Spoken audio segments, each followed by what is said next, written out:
our it's ours to win, and we should make it 2027 for us. Whatever thing you think you want to do in 2027, I think we should do it now. Winning Edo is actually a big part of winning 2027. And why I'm so excited about Edo is also because of the candidate, the way he's taking it, the way he's putting everything on the line. Like that young man is putting everything on the line for this campaign. And there's something you said, if you had actually listened to some of the first interview he had granted, I think it was in either Arise or Channel, when they were asking him, like, okay, at the end of the day, if you didn't get this ticket, and he said, he just want to do it for his people, that he can't just stand by and watch things, going bad, and he feel he can contribute something and he cannot do it. That for him is actually his own part of actually paying back. And when he see what P2B is doing, the kind of love, that P2B has for the nation, and he just asks himself, if P2B can, be committed to actually rescue Nigeria, why can't he? Why can't he do that? So at ab initio, the reason why he came here is not just because he wants to answer governor, because he wants to be the governor of Edo State, or he wants to be a politician. No, he came here because he wanted to contribute his own quota, because he was inspired, by somebody like P2B, who is actually sacrificing everything. And that, right there has actually defined his vision, for Edo State. And everything he has done since then, has been actually about that he has a vision, he has love for his people. And you can't come from Edo and see how that state has been run by the people who have had the opportunity of being in power without being, sympathetic to the plight of the people. And me even going to Edo, like, when we stay on timeline and we talk about the states in Nigeria and how bad our leaders has actually mismanaged the, public fund, you might not really, get a test of what is really happening. You might just, oh, the places are bad, they're not. But when you go to some of these places, you begin to have a feeling, like a first-hand information and face reality of what the people are going through. If you go to Edo, like, no matter what you think about Edo today, if you go to Edo right now, you will have more zeal to want to support this campaign more than ever, because it's not just like the place is bad, like the place is looking like it's abandoned, right? There are places in those places that look like they're abandoned. The schools there, even when they're like, if you pass through some of the schools on Saturdays and Sunday, you would think that the places were abandoned, until you pass there on Mondays and Tuesdays to see actually there are people that those schools are still being used. Like the grasses are overgrown, the doors are spoiled, some of them the ceilings, no doors. There are places, somebody went to actually take a video, like video the place. The school's authority said, no, you cannot actually video. If you want to video, call the school authority, call Minister of Education before you can take a video, because perhaps if they do, government will come and sanction them. The places, if the Tyson man I entered when I was coming, I asked him, I hope you're voting. He said, why are they not going to vote? What option do they have? The man that took me when I was coming back yesterday, I asked him in the morning, I said, he was putting up a red cap. I asked him, sir, because I was thinking it's an Asway cap. I said, what cap are you putting there? I didn't even look at your cap. I wouldn't have entered it when you came to carry me. And the man said, no, he removed the cap. And I said it was just a plain cap. And I said, like, I was going to give you Olumide. The man said, we are voting Olumide. The man said, this place is that somebody came from Abuja the other day. He carried the man. The man was discussing with him and he said, oh, this man is working that they had. The man asked, okay, please, I'm going to take you around Edo to show you where the man is working. And this man said he drove that man through Edo. The man said, wow, that if he had not come to Edo, he will not know the state of mess in the state. The man told me that even Obaseki, where Obaseki is living in Edo, where he's living, that even Erosion wants to carry the place. Like where the governor is living, Erosion wants to take over. Erosion is occupying many places in Edo. When we are going to Igwebe or something, we are stuck on the road, right? No road anywhere. That is not part of Edo that you want to go to. You have a smooth ride, whether it's federal road, whether it's state road. And that's why when somebody come here and tell me, oh, it's federal road that is bad, that is the problem. PDP and APC, they've destroyed both APC at the center now, and PDP at the state. They've destroyed the place. And people who talk about, remember that Obaseki was also in PDP, in APC in his first year. The first time of office, it was in APC. Second time is PDP. So that is a clear definition of PDAPC. They've destroyed the state. But not just the federal road, the state road too are bad. Because if you want to go to Edo, whether you're coming from Delta, whether you're going to Abuja, whether you're coming from Lagos, it's just the same thing. No entrance. Everywhere is bad. You wonder, what is it that man has been doing for this past 8 years? And now, the man who has been advising him, the man who is advising him on how to keep Edo State, on how to not build infrastructure, on how not to build good schools, on how not to build better economy, on how to borrow money and borrow money and borrow money and nothing to show for it. That same man that is advising him, somehow, suddenly people now say, oh, that same man is the man who is going to take over from Obaseki. There is something wrong with Nigerians, and especially those Edo people who, for some reasons, is still trying to support Aswe, I say Obaseki third term agenda, because Aswe is Obaseki's third term agenda. Those people who still want to support them for any reason. We were in Edo Central. In Edo Central, let me some, since our principal is here, let me some. We're in Edo Central. If you want to wrap it up real quick Yes, so we can I'm get wrapping going. it up now. I'm wrapping it up now. Just a minute. We are in Edo Central for the market storm. And one big takeaway from that event is that nobody actually told us about, oh, it's our turn, or this agenda. Oh, no, don't worry, you people, we're not going to vote Labour Party because it's the turn. No, nobody said that. Everything they said, they want to see us more. They were eager to take whatever. They give us a feedback. In some markets, a market we went to, they said they needed a dustbin, something that's as common as dustbin. Another market, they said they needed a toilet. How can people build markets without toilets, for crying out loud? We are, thousands of people come every day. This thing is bad. The state of Edo is bad, and all of us should be alarmed. We should be alarmed about it. And thank you for Olumide Akpata for taking this initiative. All we owe him is to actually support him to make sure that the turning around of Edo, starts from now. I thank you, all of you, and may God bless all of us. Thank you. Thank you, real ever best. I think Olumide Akpata keeps dropping off. I don't know what's up with the network, but it's coming up and down for some reason. We don't know. All right, we're just gonna try to bring him back up. Hopefully, we can get him to stay up when he comes this time.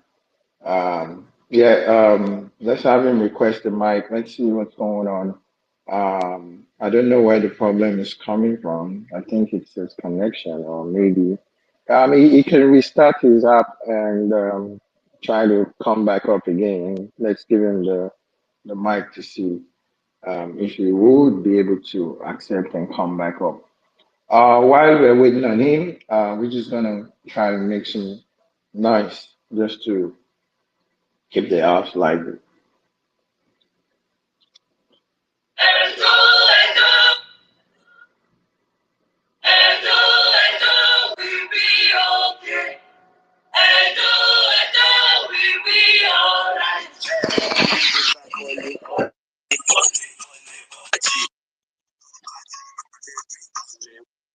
I don't know what's up with this name. I'm sorry.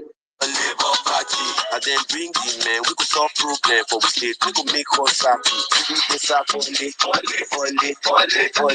party. Better things to flow from post to post. That's supposed to be normally.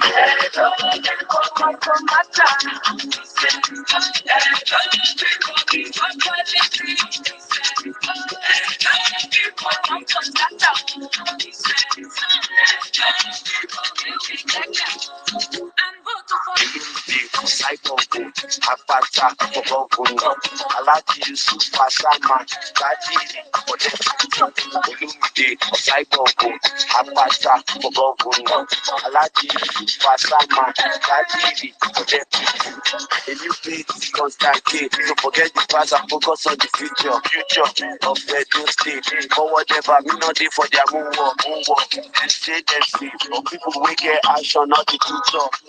They dare they play. When you supposed to be to with salute plus, you need to start party. And then bring him man with some problem, but we say we will make us happy. You need to start party. Better things to flow from post to post. That's something we normally.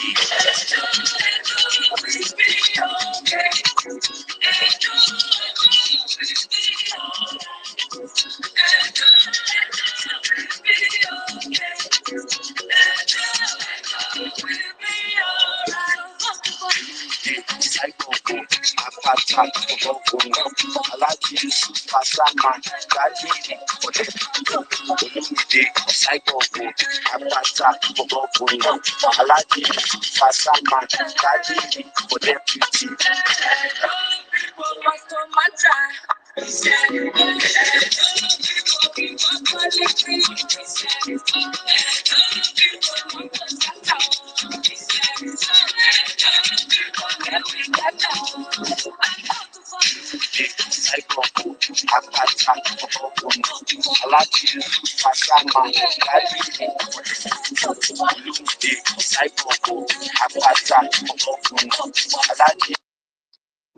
Thank you very much. Thank you, everybody. Um, Thank you for being here with us today. Please, we want you all to please kindly share the space. Share the space. Our principal is up here, and is the reason why we're gathered here. We're about to get this going. This is one MMC space. We're hosting the Guber candidate for Labour Party, Olumide Akpata.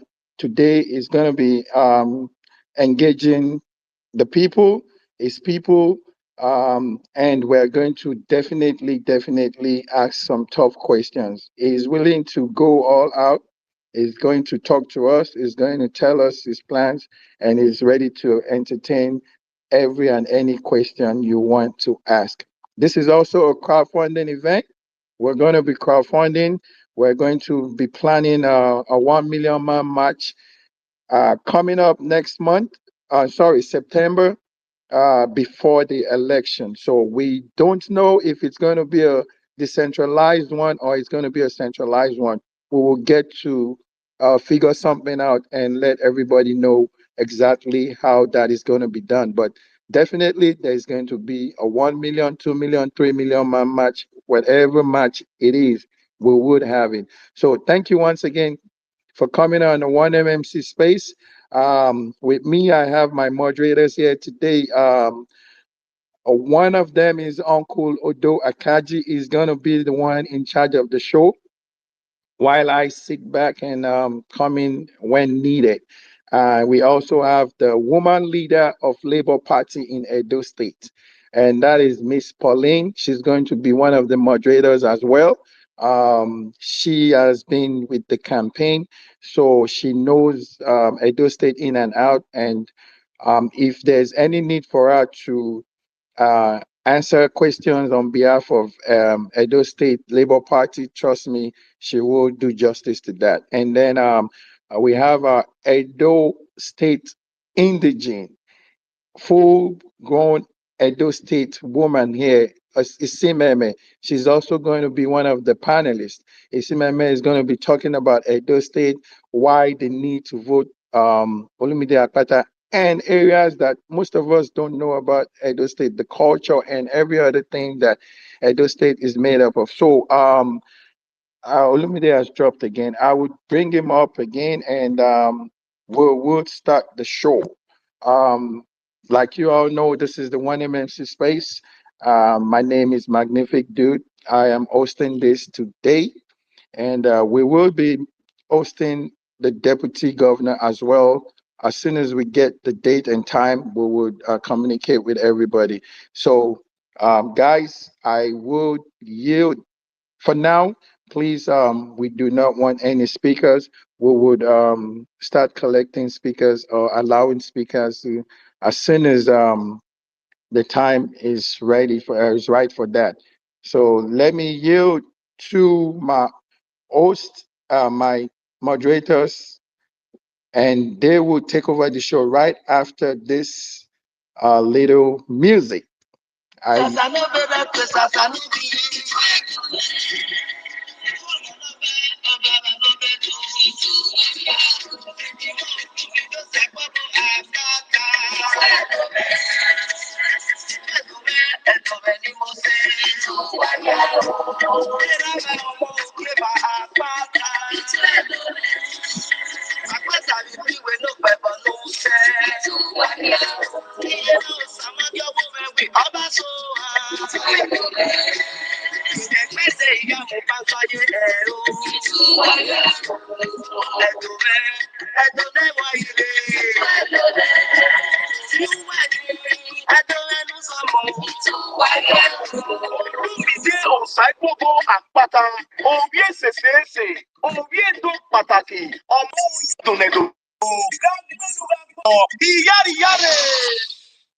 I thank you very much. I've also been informed that we have the deputy governorship candidate in the House. Um, Please welcome the deputy governorship candidate. We would like to hear from you later on, but for now, let's please start the show. The deputy governorship candidate is Alaiji Asama SAN. So thank you, sir, for being here with us. We appreciate you, and we're looking forward to engaging you sometime soon. So I would yield to Uncle Odo Isimeme and Miss Pauline. The space is all yours, guys. Let's take it away. Thank you very much, Big Mag. Just flash an emoji if you can hear me clearly. Fantastic. So, good evening, good morning, good afternoon, um, good day, or even good night, depending on where in the world you are spacing from. So, it's an absolute honor for me, to be doing this. So, basically, obedience, just coming together to show some love to Edo State and to engage with the governorship candidate. Um, you know, feel the guy and get to know what he is doing and some of the stuff that's going on. You know what I mean? Thankfully, we've had some preambles already, like our medical army and all that stuff, and the things they've been doing, and all these amazing, wonderful people. I think it's going to be a treat. We'll be also be asking you to dip into your wallet, your purse, your bank, whatever it is. You know, in the past, people could go into a church and say, "Oh, they forgot to bring some money." Now, if you do that, they'll just bring the POS and ask you to get the card. So we have everything. You know, we have for pounds, we have for dollars, we have for naira, and so we'll be looking forward to it. And if we bring you up to ask a question, just make it very snappy because there's quite a lot of people and we are time bound. Okay. So let me give you a sense of how I think it's going to go. So Isimeme will set the scene, tell us about Edo and all. Um, and then Pauline, who is our women leader for the Labour Party, will also come in, and then we'll bring in the big masquerade, um, our governorship candidate. Um, she'll just tee it up nicely, and bring him up to to address the house. And as we are doing it, I'm actually seeing I can see the offering box. People are already beginning to donate. So it's there on the jumbo throne. Just the offering basket is just above my head there. So yeah, so just be giving, and if you do a screenshot, send it to the 1MMC DM so that we can keep tab on things. Okay, fantastic. So Isimeme, are you good to go? Yes, I am. Remember, 1 second. I've been trying to bring our principal up. For some reason, I can't find him anymore. I think he needs to be up here I, before we get going fully. yeah, So, I can see him. Let me see if I can drag him up. okay, Yeah, he's in the listener, okay. so he'll be hearing you as well. So Isimeme, just carry on for the sake of time. I'll see if I can bring Oludi up. Okay, I will. Good evening, everyone. Hello, everyone. Welcome to our space this evening. Before I start, may I just do this one? I beg. Make una repost now. I dey look and now only 55 reposts dey there and 40 likes. We're almost 200 and something here now. I dey beg. I dey on my knees. I beg. Please repost the space so we can get our people here. All right. Okay, so let me first of all just sort of start off and introduce myself. I'm Isimeme. As our brother said, Big Mac, I'm an Endo indigene. Um, let me just welcome all of you. I've been listening in the last hour when the space started earlier, listening to people's submission. So welcome to all obedience that have joined this space. I will give special shout out to sons and daughters of Edo State. Whether you are family by marriage, or you live in Edo State, or you grew up in Edo State and left, or whether you're a lover of Edo State, special shout out to you and welcome to our space. And it's a pleasure to have you here this evening. Thank you very much for joining us. So as I begin my monologue, again, please, can you share the space? Can you like the space? Can we try and get that repost up at least to more than 200? Because we've got at least 243 people here. I beg. Eh? Okay, so we're hoping to have an engaging session this evening. And as you know, we've got our principal here, Oludi, who's joining us this evening, and you will be hearing from him. So it will be good to get more people into the space so we can have a really engaging session this evening.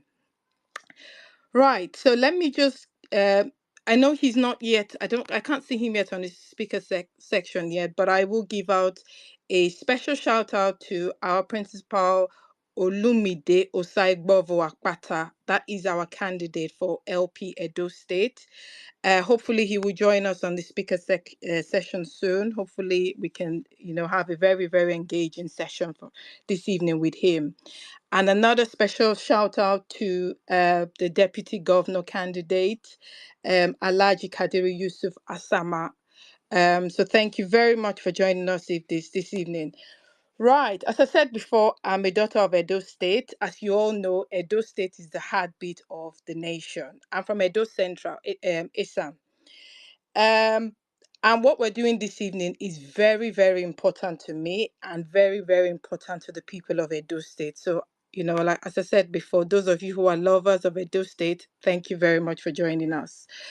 The way I see it, we're doing quite a lot of things that has a multi-purpose. All right. So yes, as the space says, we are fundraising for our candidate, but we're also having a Q&A with our candidate this evening. All right, it's really, really important. Again, let me just reiterate, please share the space. We're getting there. I think we have about 72 reposts. Please share the space, repost.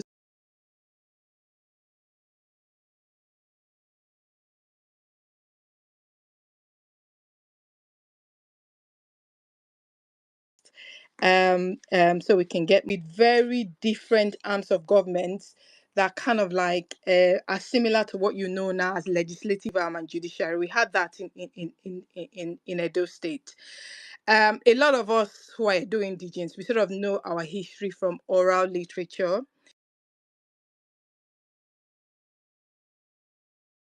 Igodo Migodo, the kingdom of Igodo, by the first Ogiso, who founded the dynasty in 40 BCE, which is they find what he do for the state. But anyway, my only consolation out of it is that we can at least refer to him as convicted ex-governor. And then, of course, following from Igbenedion, we then had Professor Osumbo, who was also part of the same party, PDP. He was governor for 18 months and then was removed by court judgment. And then we had Coromado Shomale, who was governor for 8 years from 2008 November to 2016. And our current administrator, as you know, is Obaseki. Now, okay.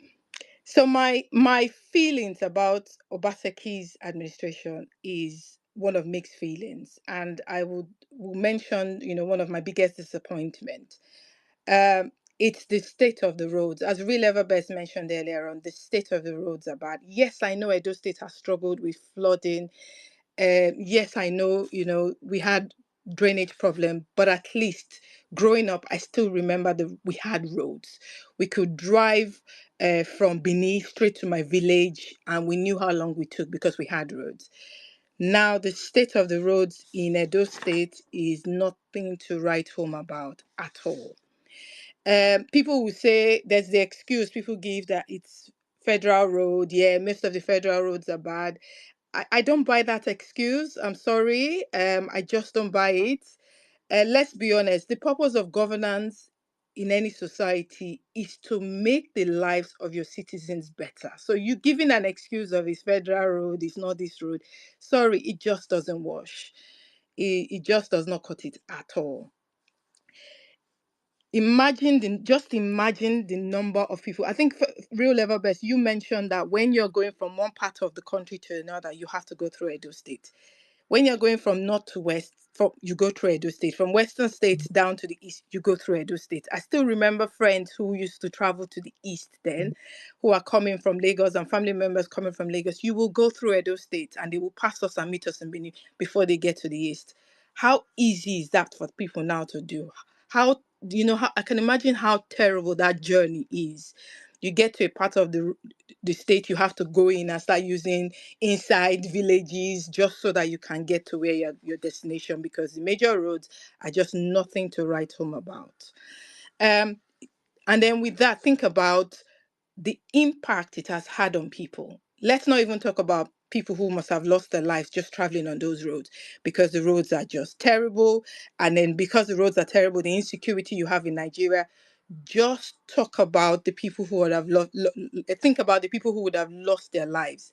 Then talk about the impact that would have had on businesses, local businesses, and imagine the amount of money that a state like Edo State is losing just because we can't get our acts together and sort out something as simple as road. There's so many things in governance that's quite complex, and road is not one of the complex things that should be done. I do not understand how people can be put in the middle because state government and federal government are having their own whatever. It's unfair. It's unfair. People should not be at the mercy and suffer just because we cannot get our acts together. The state of the road, you've seen it. I don't have to talk much on it. You've seen it. You've seen the videos. You've seen the pictures. They are in a deplorable state, and we should talk about it. Another thing I'm going to talk about that I find disappointing with this current administration is healthcare.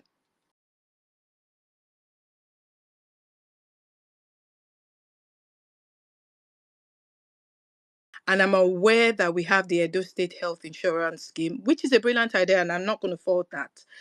But then, how good is that of a scheme if you then have a big hole and a big gap in qualified clinicians that are able to attend to patients? What use is that scheme? How effective would that scheme be? It's limiting it. So what I'm talking about, I think people who have heard me speak on spaces would have heard me. I think that's a very big problem for me. We are losing our qualified and knowledgeable clinical staff. And this is impacting on people. And I have a personal experience which I will share with you. Um, if your skilled clinicians, your skilled doctors, your skilled nurses, your skilled radiographers, physiotherapists, and occupational therapists are living in huge numbers, which I understand the reason why they're leaving. No one's saying anyone has to stay. And you're not doing anything to replace, you're not doing anything to replenish. What does that mean for you? It means that that valuable skill set you are losing, and no one they creates that gap and a hole, and no one is there to pick it up. So my experience recently was a family member who was diagnosed in, and I'm not going to call the hospital, but it's a hospital that I was very, very proud of because I lived really close to it, literally 5 minutes from it. And it was one hospital that, trust me, if I see it somewhere on your CV, I'm jumping up and down because I'm like, no, I can beat my chest for this hospital. Went to hospital and was that, I won't say misdiagnosed, but wasn't properly diagnosed is the way I would describe it. Um, Can you hold on 1 second? We want to know if our principal can be heard if he does say something. So let's see, because he's up there, but I'm not saying we're trying to understand what's going on here. So go ahead, sir. Can you unmute your mic and speak?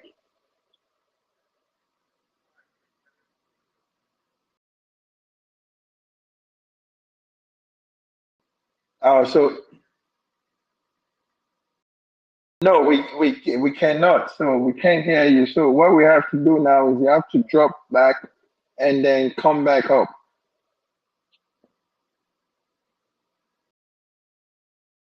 Sorry guys, we're trying to figure out what's going on here.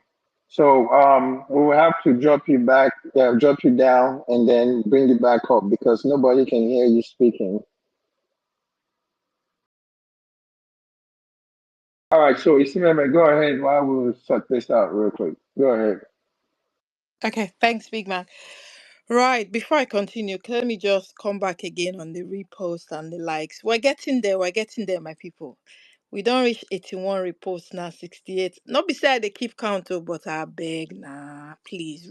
Share the space, repost and like, please, so we can get more people into the space. We're about 318. That's good. We're getting there. So please, like and reshare the post. Let me just go on mute. Let me see if we can hear Isimeme, hang on one Olumide. second. Yeah, 1 second. Let's see if we can hear him.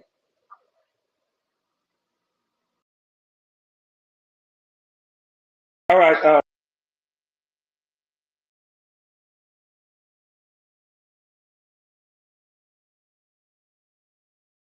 No, it's not. We can't.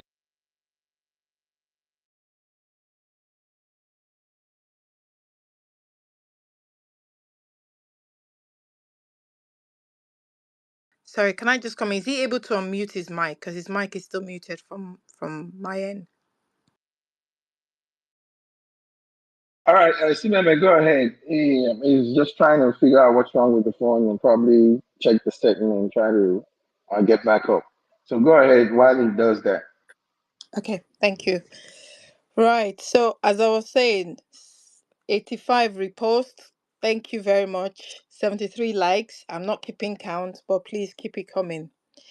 Okay, so I was saying, I wanted to give a story about my own personal experience, and I was talking about a family member who was sort of, let me use the word wrongly diagnosed. They went to hospital, and what they diagnosed and what they gave them treatment for wasn't exactly what was the issue, and we actually had to seek a second opinion outside of Nigeria, and it was quite clear that the diagnosis from the hospital in Benin wasn't accurate, and and in actual fact, it's no fault of theirs. It's just that they just didn't have the expertise to be able to deal with that sort of medical condition because they hadn't seen it. It's one of those situations where what you see in textbook and what you hear as theory is not what you see in practice. So when you actually see it in real life, you can't really recognize it. It's that sort of situation. And what I remember about this hospital was that it was very prominent in the 90s, in the 2000s, for having really qualified, knowledgeable clinicians who went abroad at the time. And we had an exodus to Saudi, I remember, and they came back. So we did have quite qualified, knowledgeable Isimeme, real quick, let me make an announcement right here. We just had $100 donation. $100 donation just came in from Odogu Zegi, sorry. Thank you so much. $100 donation just came in. I appreciate you. More grease to your elbow, like my guy would say. More grain to your pastures. Odogu, thank you so much for opening this crowdfunding event. We appreciate you, man. Let's keep it going. Is it man? Osimhen, go ahead. Sorry. Thanks, Big Mac. And thank you for that opening donation, Odogo. Thank you very much for being our first donor this evening. I was saying that when we realized what the situation was, my heart sort of sank because I started thinking about people who wouldn't have access to that sort of care and not be able to seek a second opinion and not have access to information. I can imagine what people are going through if people can be misdiagnosed and treated, for the wrong thing. Um, so from my perspective, if we keep losing the rate at which we're losing clinical staff, and the reason why I mention clinical staff, because it's not just doctors we're losing. That hospital I know is losing doctors, losing nurses, losing radiographers, and losing physiotherapists at rapid speed. And what comes to mind is what's going to be left. Are we going to be left with bottom barrel? Level of education in Nigeria has reduced. You don't need me to tell you.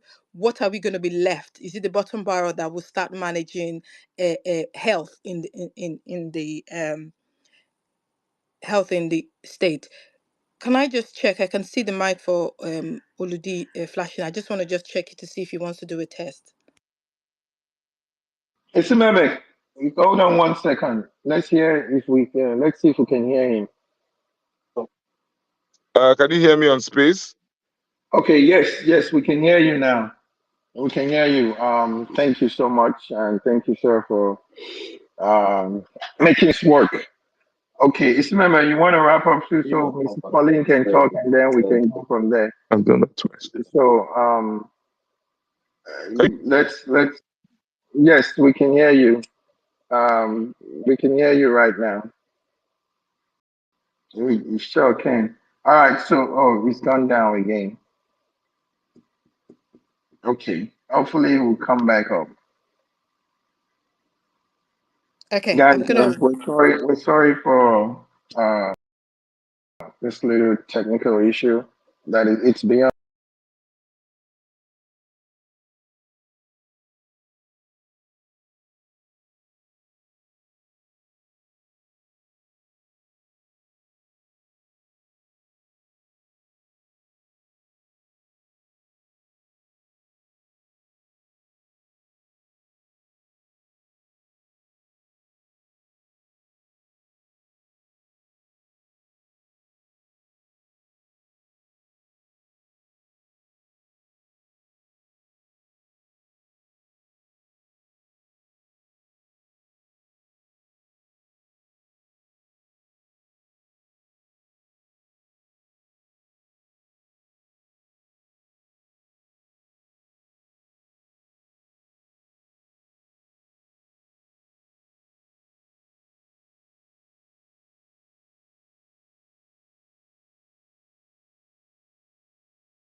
He's got the capacity to lead, as you all know.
Someone that comes across as someone who puts the people as the center of governance.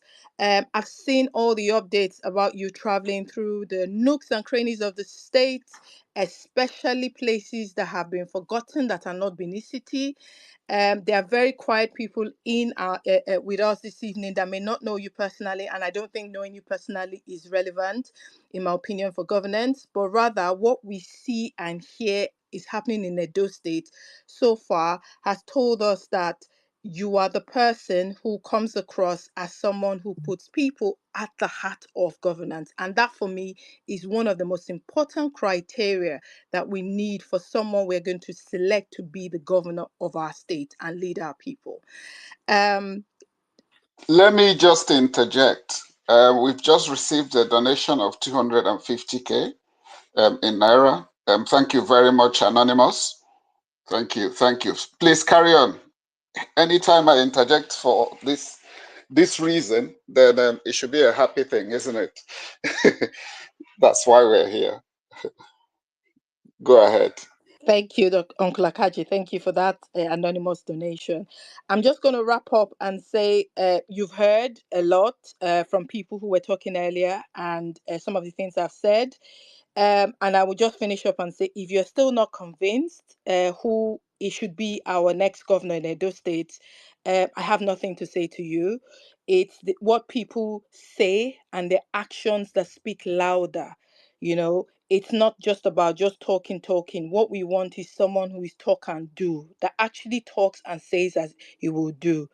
And if you then couple it with the criteria I listed earlier on about having the three C's: character, compassion, and competent, and someone that puts the heart of put people at the heart of governance, I don't see any reason why we still need to be sitting on the fence.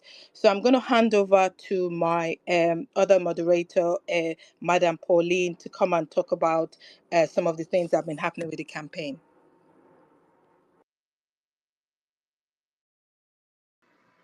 Yeah, Miss Pauline, please unmute your mic and give us a monologue so we can get this going. Our principal is up here right now and is ready to go. So, and there are people waiting to ask questions and engage him. So the space is yours, man. Let's go. Good evening, everyone. I hope you can all hear me. Good evening. Can you hear me? Loud and clear, loud and clear. Good evening to you. Okay. Thank you. My name is Mrs. Pauline Omogbeleha. I'm the State Women Leader, Labour Party, Edo State. For one, I'm particularly very glad that one of us from Great Uniben in the 90s, is the governorship candidate for Labour Party at this time. What I have seen of the man called Olumide Akpata is a man who has empathy, a man who cares for the downtrodden. I'm privileged to travel with him on his campaign train. And a man who will dance with the elderly women, who will listen to them, who will give solutions to whatever questions they ask. And what he cannot do, he will say it right there. We just got back from Oriomo on Saturday. I got home at about 12 midnight. You've all been talking about the state of the roads. I'm an Esan woman. The Ekboma stretch of the road is bad. But what we saw in Oriomo, when we were traveling from Abudu to Urunigbe, before you get to Urome, Urome is the village where the former deputy governor of Edo State comes from, Pius Odubu. If you want to travel from Abudu to Urome, it gets to a point, or rather it got to a point, we diverted into the forest. We were driving inside the farms of people just to move from one community to the other. First, it was flooded. One of the vehicles in our train, it was a Sienna, the bumper pulled. We had to first go and look for where to park. The person driving was wearing white. He came down just to take that bumper. We now put it in another vehicle and continued in the campaign. That is the state where we've had a governor for the past 8 years. In Abudu, the Odionwere of Abudu told us that for the past 10 years, Abudu is the headquarters of Oriomo local government, that Abudu has not seen light for the past 10 years. And then we traveled and we made another stop before we got to Ronigbe. When we went to the palace of the Okairo of Ronigbe, all he kept saying to Olumide is, I'm not asking you for anything. He's 122 years old, a retired principal. So he speaks, as old as he is, he still speaks English very well. He said to Olumide, I don't want anything from you. Don't come and build school or anything. Give us light. In Ronigbe, we have not had light for the past 10 years. And we have had a government. We have had a government even before this one in Edo State. I went to Edo North with him. We went to Ekperi, we went to Uzanu, we went to Ibie, we went to Okbila. The roads, there was a particular area in Okbila. When we were going there, the people said to us, we are scared, oh, these part people will pass, kidnappers, and nobody goes there, and you can't pass through this road. Olumide said, I will pass it. I have not done anything to anybody. I want to meet the people. It was up the hill. When we got there, the excitement, the whole village came out. The hall was not enough. I sat down and I was counting the people in the hall. I counted 450 persons in that hall. The people outside were more. When Olumide picked the mic, he voiced out what a lot of us saw. And he was like, is it only young men that are in this village? The women were there, but the young men were so many.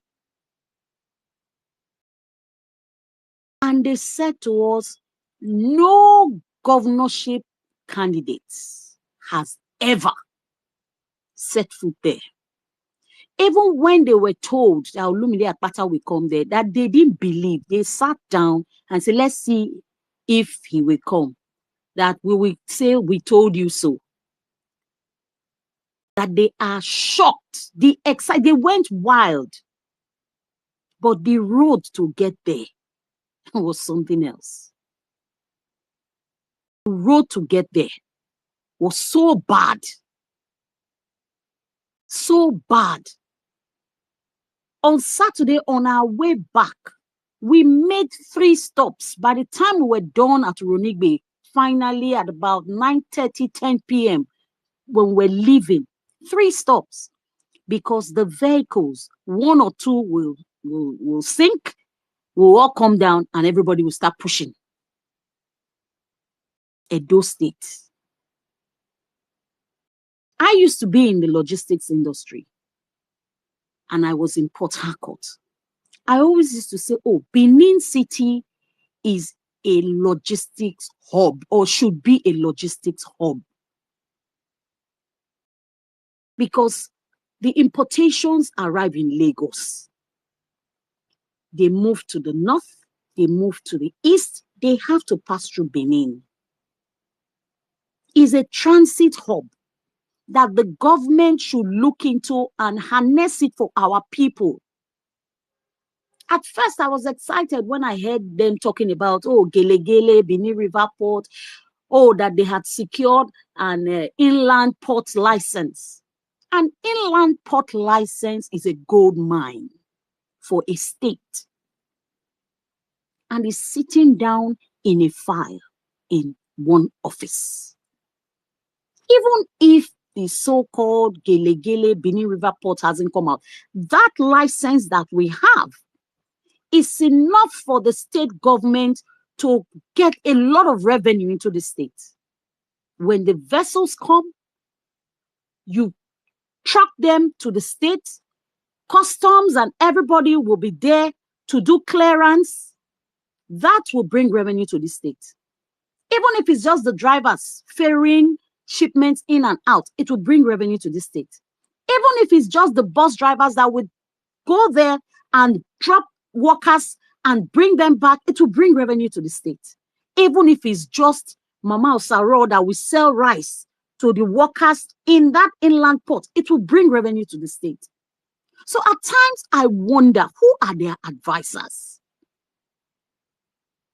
So I'm glad that somebody like Olumide Akpata has come as a messiah to rescue the state.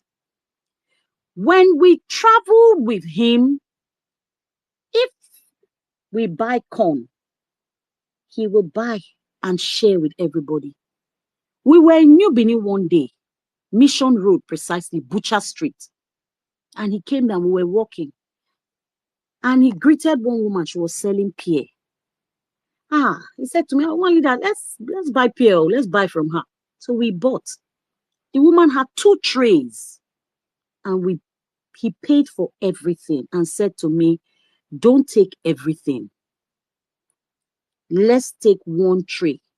The other tray, let everybody around share. If you see the excitement when people were taking pear, praying for him, I was just overwhelmed. But my pain is the roads. We're talking about flood. I'm not an engineer, but in my own little layman knowledge, if we have so much flood on New Lagos Road, Ahoro Road ends in a river. Why is it that this government has not put a gutter from New Lagos Road along Ahoro Road to the end of the road, which ends in a river, so that this water will flow away? I mean, I don't think it's rocket science. There are simple things. We have underground tunnels. When we were growing up, when we were young in Benin, we know that there were underground tunnels. When it rains, the water goes into the ground. And you see the covers of those tunnels. It means they are blocked somewhere. Why not desilt?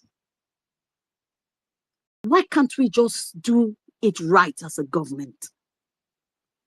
But I'm happy that as we have been campaigning and going around the state, I thought we won't be able to enter Asan, where we come from. But I was shocked. My people, they are not even impressed with the other candidates from the other parties, the PDAPC. We were in Ekpoma at the Asan Recreation Club. We sat with them. Olu was there to campaign. And they said to him, he's the one they are going to support.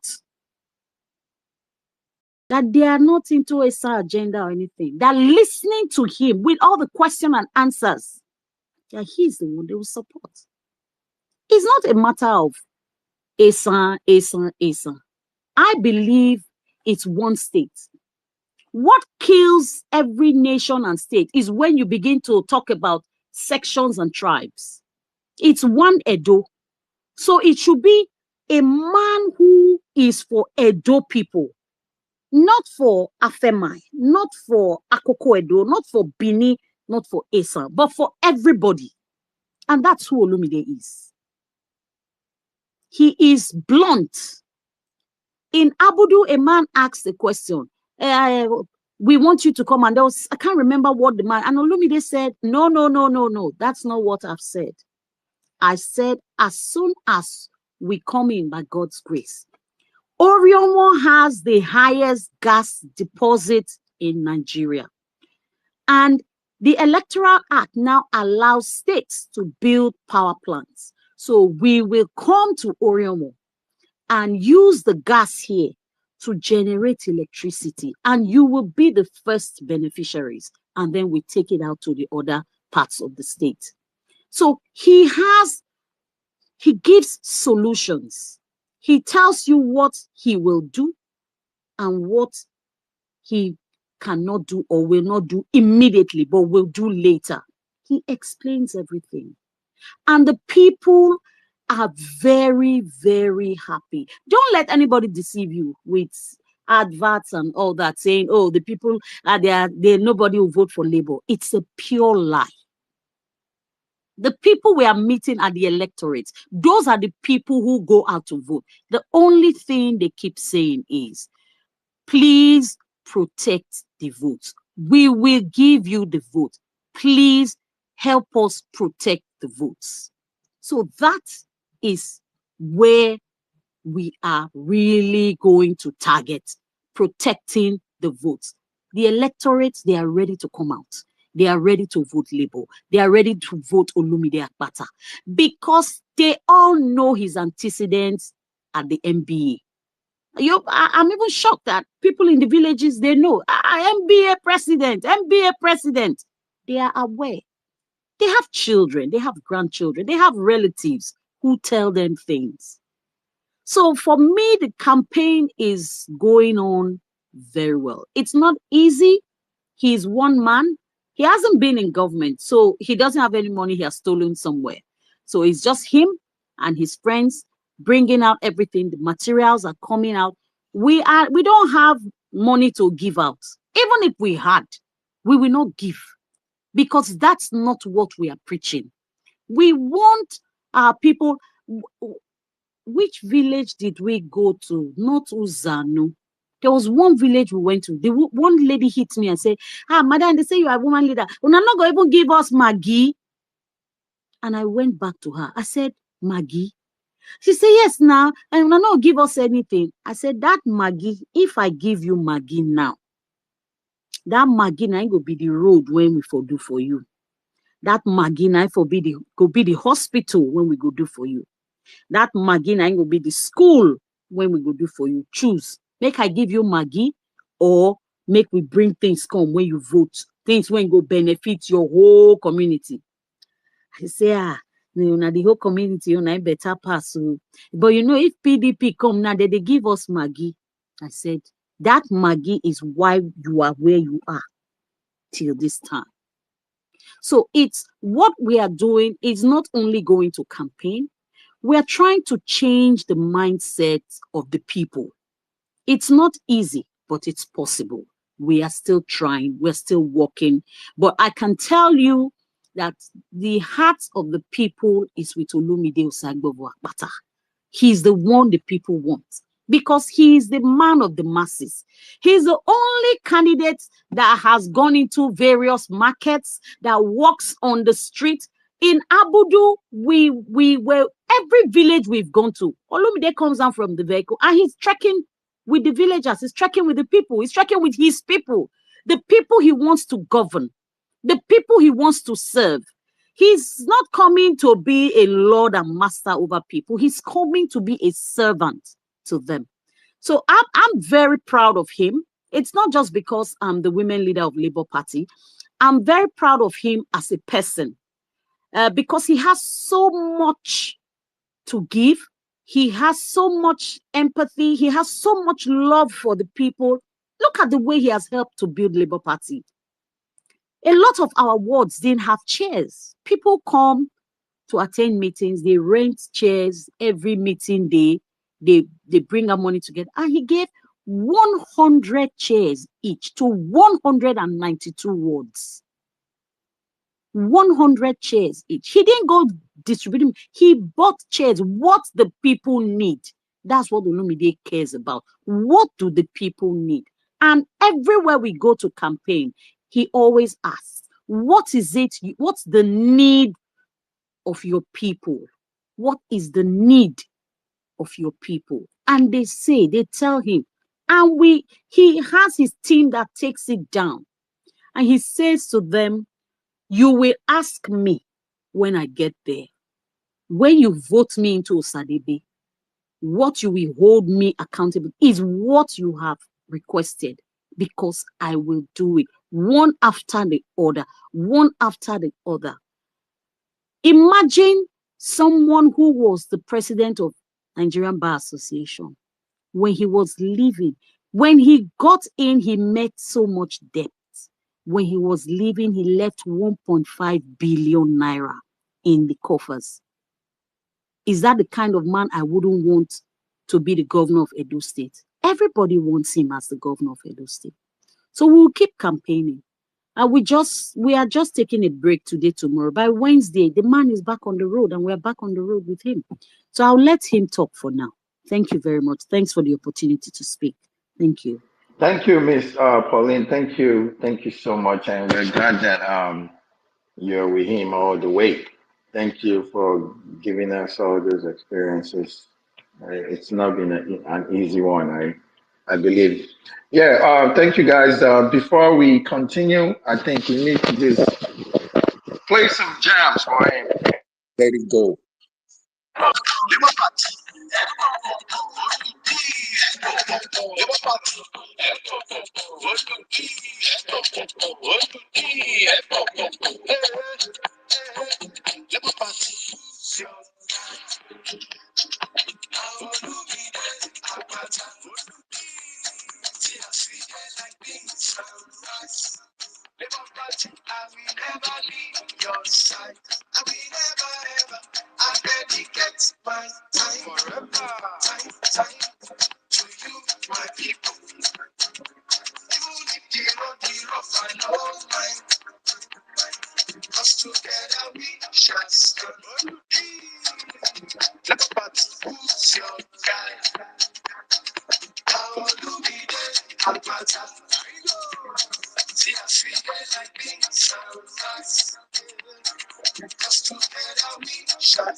Thank you very much.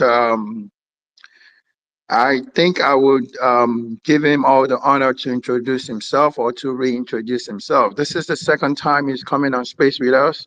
Most of us know who he is. No, most of us have heard him speak, but it's better for him to do the proper introduction himself. So, our incoming governor of Edo State, let me put it that way, the space is yours. Take it away, sir. Thank you so much. Thank you very much. I just need you to confirm that I can be heard loud and clear. 100%. Thank you. And thank you for, I thank one MMC for putting this together. My dear obedience, my friends, my brothers, and then, of course, my people of Edo State. I'm extremely delighted. I've been very shy. I've been shy. All these accolades and all these very nice words that have been said of me by Simeme, by Pauline, uh, and I'm really gratified. We keep on doing what we're doing. Don't know, we don't recognize, we don't realize that so many people are watching, and but I will continue to try to be me. This is who I am, and this is what I've always stood for. Um, and I just want to pick up from well, before I do that, let me, like you have advised, let me introduce myself. I am Olumide Akpata. I am Labour Party candidate in the upcoming gubernatorial elections in Edo State, coming up on the 21st of September 2024. I'm a lawyer. I was born on the 7th of October 1972. I will be 52 on my next birthday. I'm a Bini man. Both my parents are Bini. My father is of the Akpata family.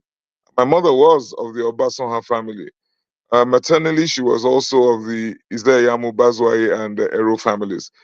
I always spend time talking about the fact that I'm Bini because many have, in politics, it's all about rumors. So many have continued to spin the yarn that I am not a Bini man, and that because my name is Olumide, they say I'm a Yoruba man. But the truth is that ancestrally I'm from Usen in Ovia Southwest local government. That is where my family originally emanated from. We are of the Our larger family is called the Ogbebon Nusen family. So we are originally from Usen, and Usen people are known to bear Yoruba names, which is why I have uncles who were called Oluwafemi. My late uncle, Senator Olu Akpata, who was a senator representing Bendel State in 1979, Bendel Central, was Oluwafemi. My uncle, Tayo Akpata, who was commissioner under Ogbemudia, uh, under General Ogbemudia, who was also secretary of the PTF, his name was Tayo.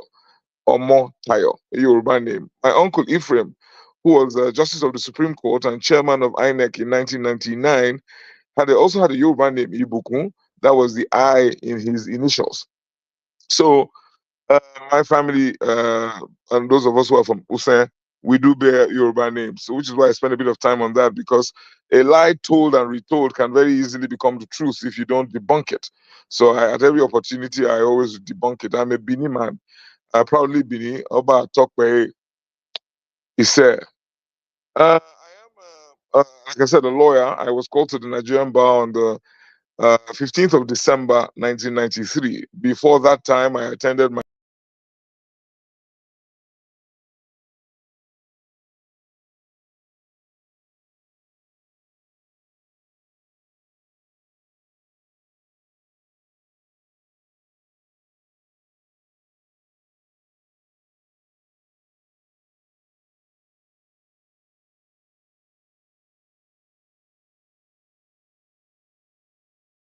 primary school. I had my primary school education in Warri, in Nana Primary School on with my Bachelor of Laws degree, and then moved on to the Nigerian Law School, as I've already stated. I served the nation in Kanu for youth service, and then moved to Warri, where I worked with the late, great Dr. Mudiaga OJ, Senior Advocate of Nigeria. He was my first employer as a lawyer, and he taught me the rudiments of litigation and legal practice. In 1996, I joined my cousin Ogogo, who had just set up Templars, a law firm in Lagos, and I joined him. And for the next 27 years, I worked with him as a partner in that law firm. And I'm grateful to God for all that we've achieved in that law firm. It's one of the largest law firms in Nigeria today, and we are very well sought after. Well, I keep on saying we are, but the truth of the matter is that I left the firm in August of last year when I decided to go into partisan politics. So I am no longer of the firm. So I can be referred to as a former partner at Templars. But as you can imagine, this is something I've done for almost all of my professional life. So I always remember or refer to Templars. I remember Templars fondly because it is something I'm extremely proud of. I worked, like I said, as a lawyer until I decided to go into partisan politics. But I will not fail to mention that in 2020, I was elected as president of the Nigerian Bar Association, and I held that position for 2 years until 2022.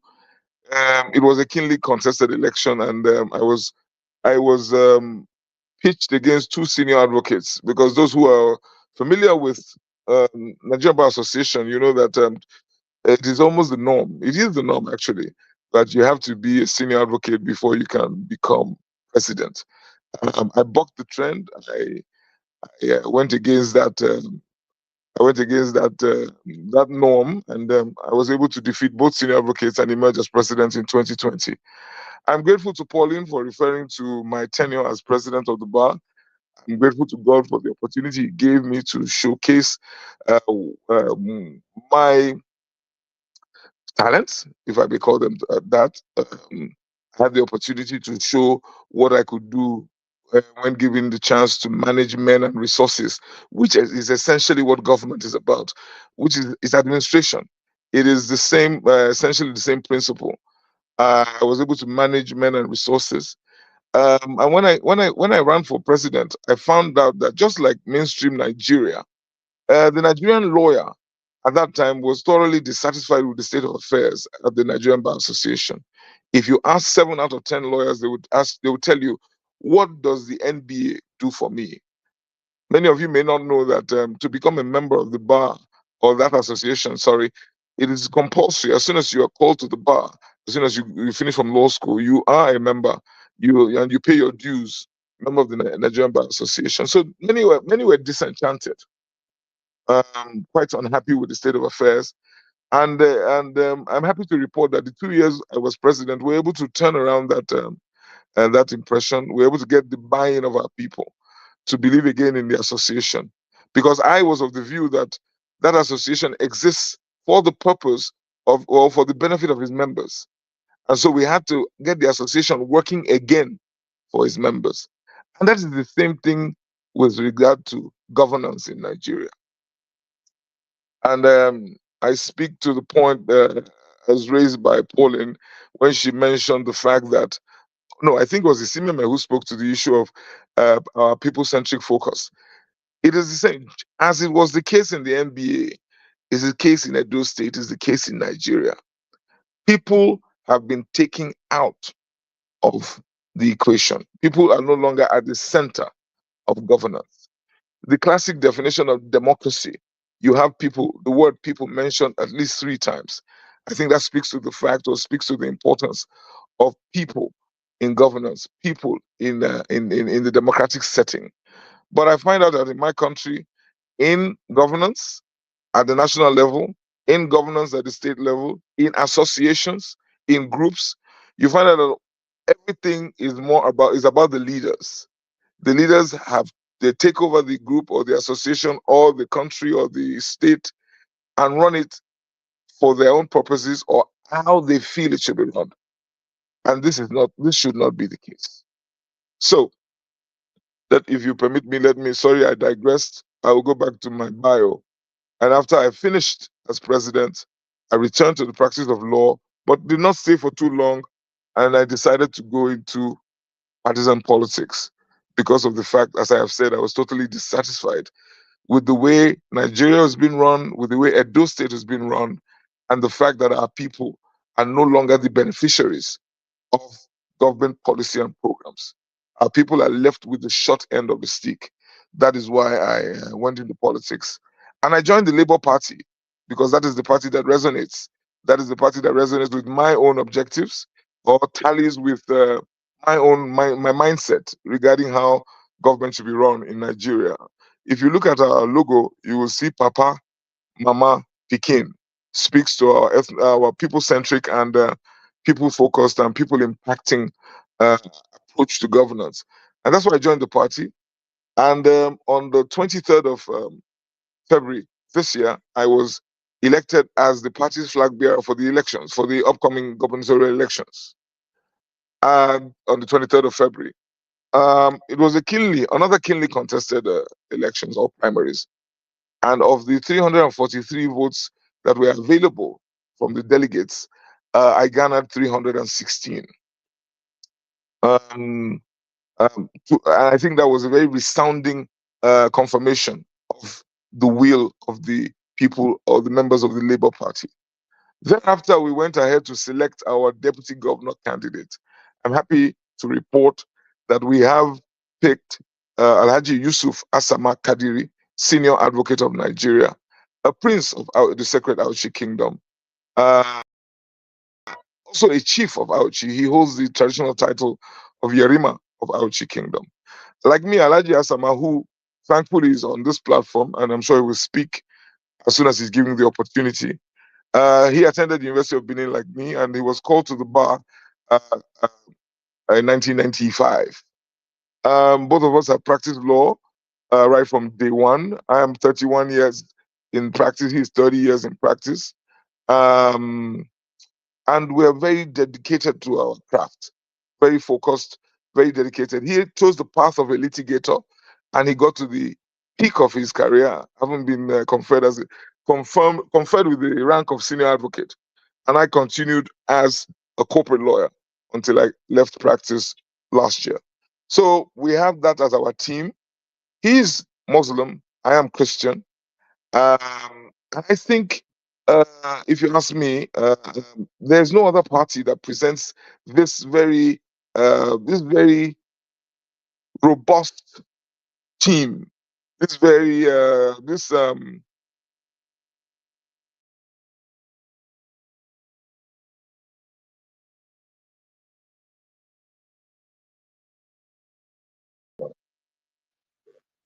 I'm not hearing anymore. Is it just me?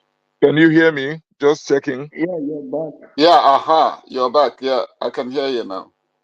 Okay, so I don't think there's any other political party that presents such a very competent team, competent duo, and also we speak to the issue of inclusion, because in this joint ticket, many an Edo man or woman will find reason to will find representation, will find inclusion in this joint ticket, And we hope to bring to bear our combined 61 years of legal experience, of administrative experience to bear in the running of Edo State. So that is the state of play as we speak. That is me bringing you up to speed since the last time I was on Spaces um, as to where we are. INEC lifted the ban on campaigning on the 24th of April, and we immediately put together a plan of going around the state 3 times, going around the state, 18 local governments, and as many of the wards as we can cover 3 times before the election. That's the plan. I'm happy to report that on Sunday, actually no, on Saturday, the 13th of July, we concluded our first lap. We've been around all 18 local governments, quite a number of wards. I'm unable to give the number at the moment, but all 18 local governments have been visited, and we have seen firsthand that indeed, as we suspected, there is no government or governance in Edo State, and that Edo people are crying, yearning, wishing that they would have in place government that would meet their aspirations and these yearnings of theirs. A couple of days ago, we were in Orion local government area. It's a paradox because Orion has the largest deposit of gas reserves in the whole of Nigeria. It's a paradox. And then only for me to learn that Orion has not had electricity for 10 years. It's a paradox, one that can bring tears to your eyes. I had people tell me in Abudu, when I promised them that we will bring schools and we will bring primary healthcare centers to Orion, the level of their frustration was such that they said, forget about everything else. We are not interested. Just give us electricity. And I asked again, are you sure? And they said, yes. That shows you how desperate they have become. 10 years. Growing up, Orion and Urorigbe, the major cities in Edo State, or major towns in Edo State. Now they are a shadow of their former selves because they haven't had electricity. We all know what electricity can do or will do for any economy or any town or city. So that's where we are. We finished that tour on Saturday. We're on a 2-day break, and we will resume on Wednesday and commence our second tour of Edo State because we are for Papa, Mama, Pikin. We are not about to sit down in one location and ask the people to come meet us there. Sit down in Benin or in the major cities and try to avoid the inconvenience. And I must assure you, it wasn't very convenient going around. But we're not going to avoid the inconvenience because there's no way we can know what the people are going through and what their expectations are if we don't visit them where they are. We were in Ovia Southwest. Iguabazoa is the local government headquarters. I have known Iguabazoa as headquarters of a local government since I was a child. But I regret to inform you, you can't see there's no presence of government. There's nothing on ground. The people said to me, we have nothing, no government institution. We have no banks. We have nothing. And this has been a local government HQ for what, 40, 50 years. And that is Iguabazoa. And you want to weep. But I guess this tour just simply has reinforced or has made me double down on my resolve. And I think I speak also for the deputy governor candidate that we will step out of our comfort zone and bring Edo State back to its glory days. That is what we're about. We're about the people. And the ICMS spoke to the issue of us, of us, or me reiterating time again that it's about the people. It is indeed about the people. It is about that man, papa, that woman, mama, or that child, Pekin, who actually are the ones that you serve as a government. So we're of the view that policies and programs of any government must be directed at the people and must be for their benefit. So the litmus test in determining what you will do as a government with the monies you receive, however little, is how many people will be impacted by whatever it is I do with this money that is actually theirs. So I think it is not enough for a governor or a president to just suppose that he knows what the people need. There must be that interface. There must be that consultation with the people to say what is will be best. What do you think? What exactly do you want? Which is why when we go around visiting, or when we went around visiting on this first tour, we always made allowance for that exchange, for the people to say to us what it is that they want. So take Orion, for example, that I mentioned to you. They said to me, don't even bother with any schools or hospitals. Just give us electricity. Uh, Akoko Edo. Akoko Edo has been one local government since 1963. Of the 774 in Nigeria, we suspect it's the largest. And the people, when I engaged with them, said to me, they have only one government hospital that has only one doctor. I mean, so he who wears the shoe knows where it pinches. We must work with the people. And I think it's pathetic that we have had government. Edo State is, you can't call Edo a backwater state. You can't call Edo what they call it, a rural state. We have we are very advanced, sophisticated people in Edo State. And to think that those who have been in government for all of these years have brought this state to her knees, I think it's a crying shame. Edo Central, we were in Ekpoma, Esan West, and we experienced or we learned firsthand all that has been going on in the Ambrose Ali University, that iconic institution named after a great leader of our state, Professor Ambrose Ali, where you have teachers who haven't been paid for over 30 months. You have faculties that have lost accreditation, lack of infrastructure. The school is a shadow of its former self. And those of you who are familiar with Edo Central, who are familiar with Ekpoma and Irua, will know that those communities or those towns are tied to or are linked almost inextricably with that university. So anything that happens to the university, positive or negative, impacts immediately on those cities or those towns around it. Family budgets are dependent on the well-being of that university. Yeah, my Uh, governor, sorry to interject. Sorry to interject. Can you hear me? I can Yeah. hear you. Time for me to stop. Yes. So no. I just wanted to make a quick announcement. We've just received the sum of 200,000 Nigerian naira from Dr. Tokes, spelled with a Z. You Fantastic. can proceed, my governor. So thank you so much. Thank you so much. Guys, let's keep it going. The offering basket is just above my head on the jumbotron. If you like what you're hearing, and if you want that to carry on, just keep doing it. No amount is too small.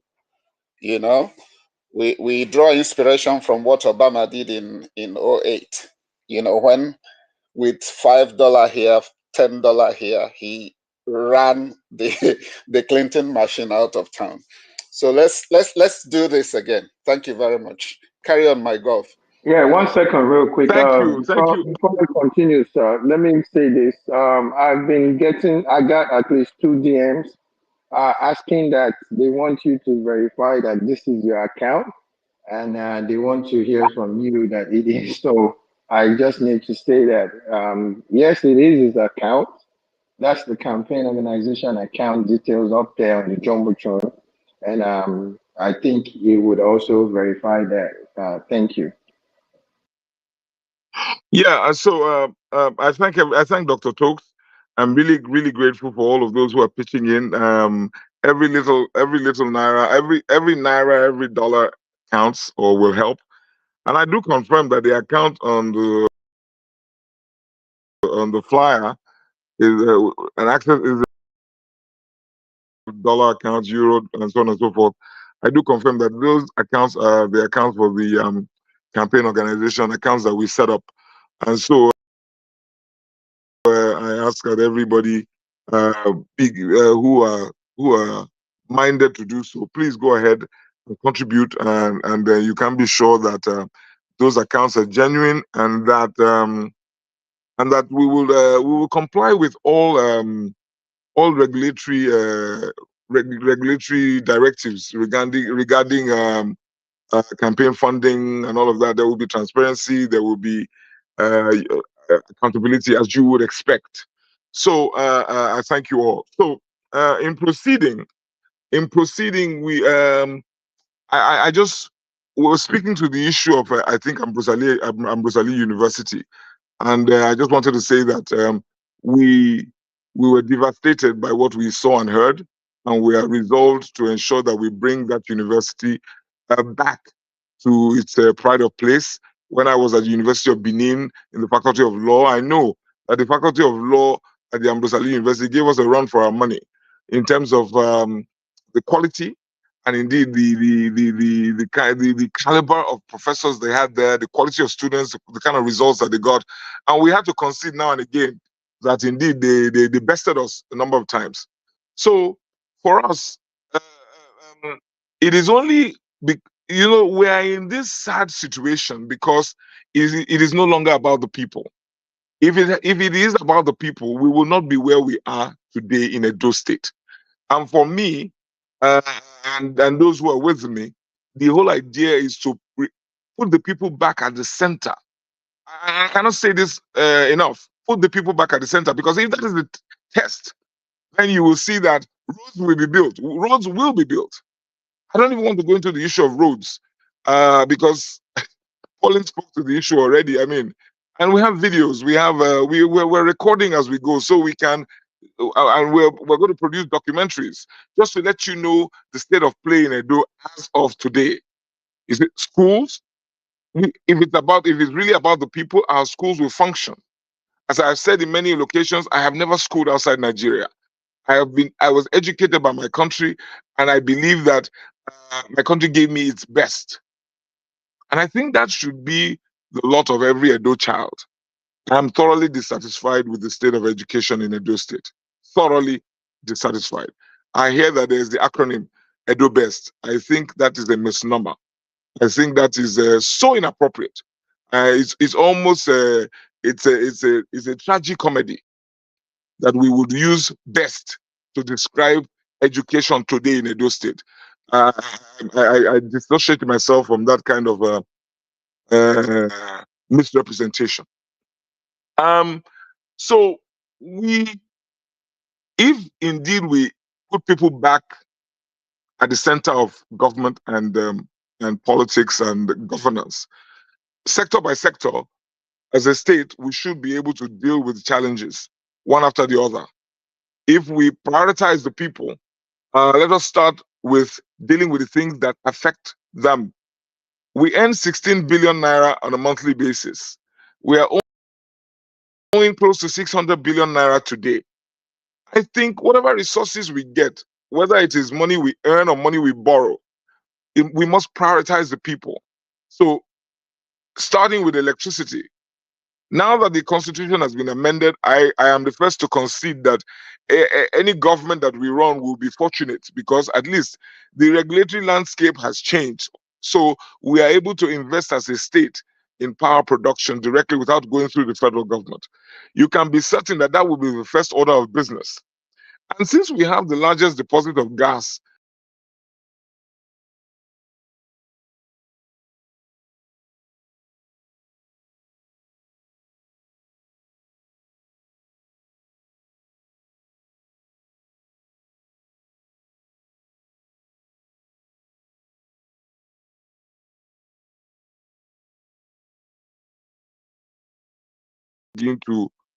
begin to list for you here cannot be gainsaid.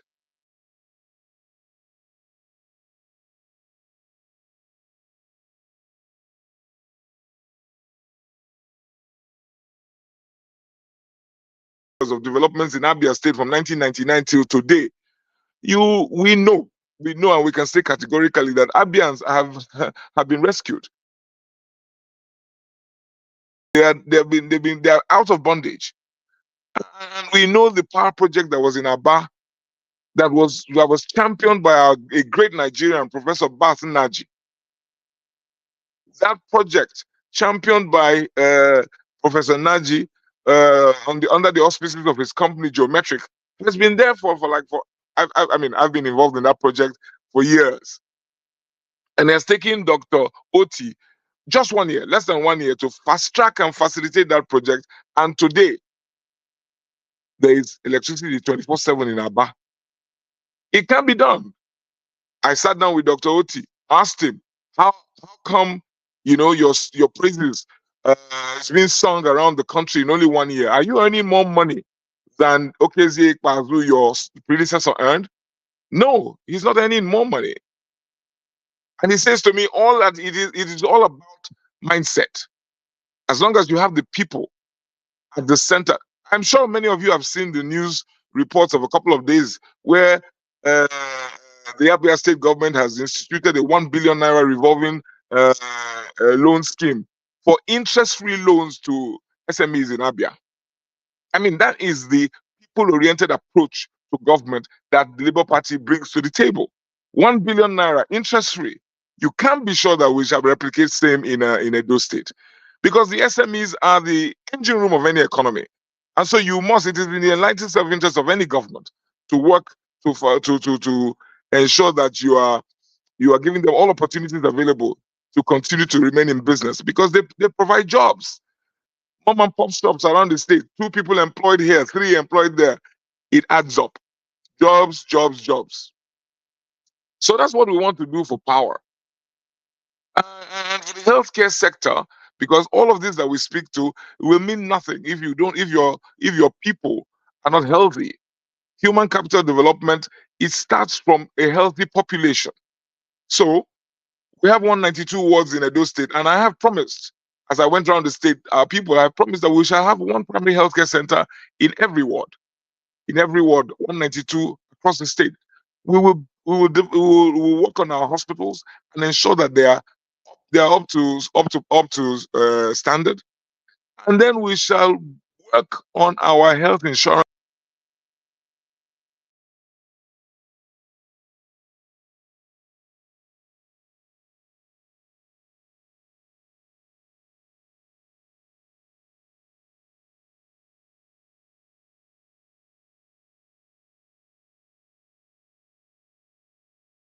I can hear I him can't hear again. anything. I can't hear Yeah, anything now. I think we lost him for a minute. Yeah, Um, neither can I. Okay. So my people, while we wait for Oludi to reconnect, I've offered the deputy And governorship a candidate. healthcare system. So that is what we want to replicate. That is what we want to bring for our Edo people. And I will touch on the issue of agriculture, because just as we need a healthy population, a healthy population can only emerge when there is food on the table, when we're able to feed ourselves. And Gary today is 90,000 naira a bag. 90,000 naira a bag. And that is indicative of where prices are on the average across board as far as different items of food items are concerned. Let's not even go to rice or beans and the like. So what is causing that? Our farmers are not farming enough because our farmers are unable to go to the farms. And when they do farm, they're not immediately able to sell. Firstly, there are no good roads to bring the goods from the farms to the market. Um, and I think our situation is worsened by the fact that government, in my own opinion, is not active enough in the sector. Government must work harder. And the Labour Party government, we intend to work harder with the farmers. We intend to help them with farming implements. We intend to help them with pesticides, fertilizers. Then we also want to ensure that we, working with the private sector, we build storage facilities, set up produce boards, and then position ourselves as the first off taker from these farmers. We buy their produce and then we give them the money, and so that they can go immediately back to the farms. Then we on sell. We do 2 things: we sell, and then apart from selling, we also we bring about value added services. We improve on the produce. So if it's palm kernel, we produce palm oil. If we have bought cassava, we help with the production of gari and on sell to the people. If it is tomatoes, we have agro-allied industries around the farms, which we will set up in partnership with the private sector. So tomatoes will convert to tomato puree or tin tomatoes, as we call it.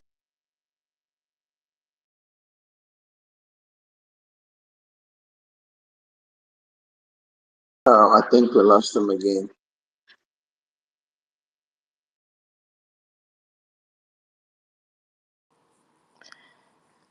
I can't hear him yeah, I can't hear him at all. Okay. While we wait for him to come back, we got some donations. Guys, we just had a donation.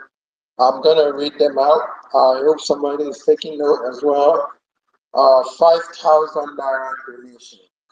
The person wants to remain anonymous. We had, while he was speaking, we also had another donation. 124,000 naira, 80 pound, $80. That's the equivalent of 124. And we had another donation for 200,000 naira. Thank you guys. Thank you. Let's keep it coming. Our target is 30 million naira. So I know we can do it. Let's keep this coming. God bless you all. Guys, please kindly retweet the space, retweet the space, retweet the space. We need to be 500 and stronger right now in this space. So please help us retweet the space. Tell somebody to tell somebody we need to be here. Let's hear him out and let's be ready to ask questions. We're giving him all the time to tell us his plans for Edo State, and we're listening. We're 110% focused to listen to what he says keenly. So definitely questions will be coming up. Be ready to ask your questions once it's done and engage in. So thank you guys. Thank you so much. Thank you. We appreciate you. The Deputy Governor, we gave you the mic. Kindly accept if you want to come up and talk to us. We would appreciate that as well. Uncle Udo, Miss Pauline, and Isimeme, I yield to you guys. Thank you.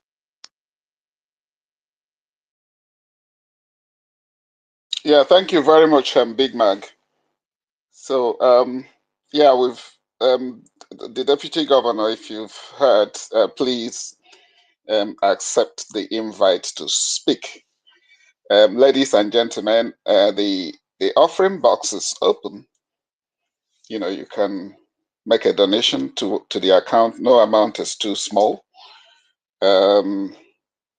Right, they've just passed on what we've got so far. So we got $100, 200,000 naira, 20,000 naira, 5,000 naira, 124,000 naira, and another 200,000 naira, and another $100. So let's keep it coming. Let's keep it coming. No amount is too small. Just donate. And then those of you who want to ask questions, you can write them on the comments as well, or request the mic. Because someone's well-meaning is looking through the comments to sieve through the questions to bring up for Oludi. Right. I think he's having issues with his phone because it looks like he is unmuted, and so maybe Big Mag, we may have to let somebody speak. Let me just see. For everyone to know, we're also streaming on YouTube. For those of us listening via YouTube, we thank you very much. Thank you. If you can't be here with us on Twitter, and you're Hello. listening on YouTube, thank you Good. so much. Hello. Okay, yes, sir. We have the deputy governor candidate, Alhaji Yusuf Asama, SAN, up here. So while we're waiting for Oludi, let's hear from him. Thank you and welcome, sir. It's nice having you here. Okay. Thank you very much.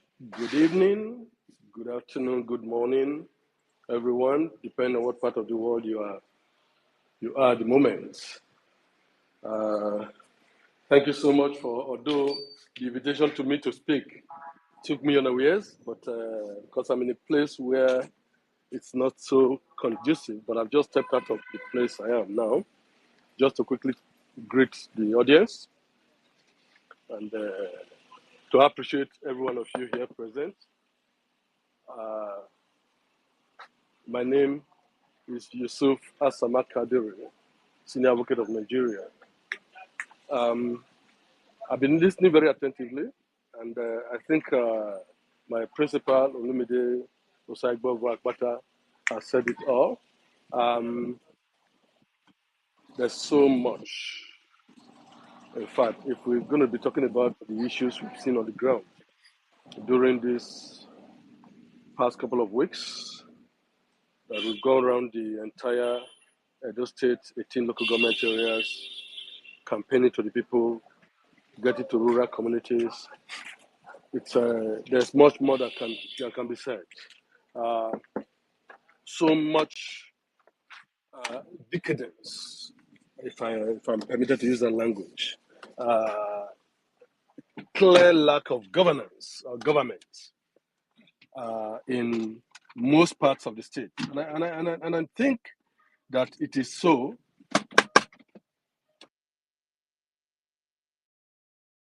for very few states. You know, so suffer so much. So for us, the outcome of what we've seen so far, in fact, for me personally, motivates me much more in this struggle. It is clear to us that yes, our primary objective is to work for the people, and that is the reason we picked Labour Party, a people-centric party. But what we've seen on ground makes it much more demanding to ensure that. Hello, can you all hear me? Loud Hello. and clear, sir. Yes, Okay. we can hear you, sir. I'm very disheartened, quite frankly, and I ask myself, what have the people of Edo State done wrong to deserve this kind of punishment, this kind of neglect, this kind of heartlessness, this kind of a sense of complete abandonment?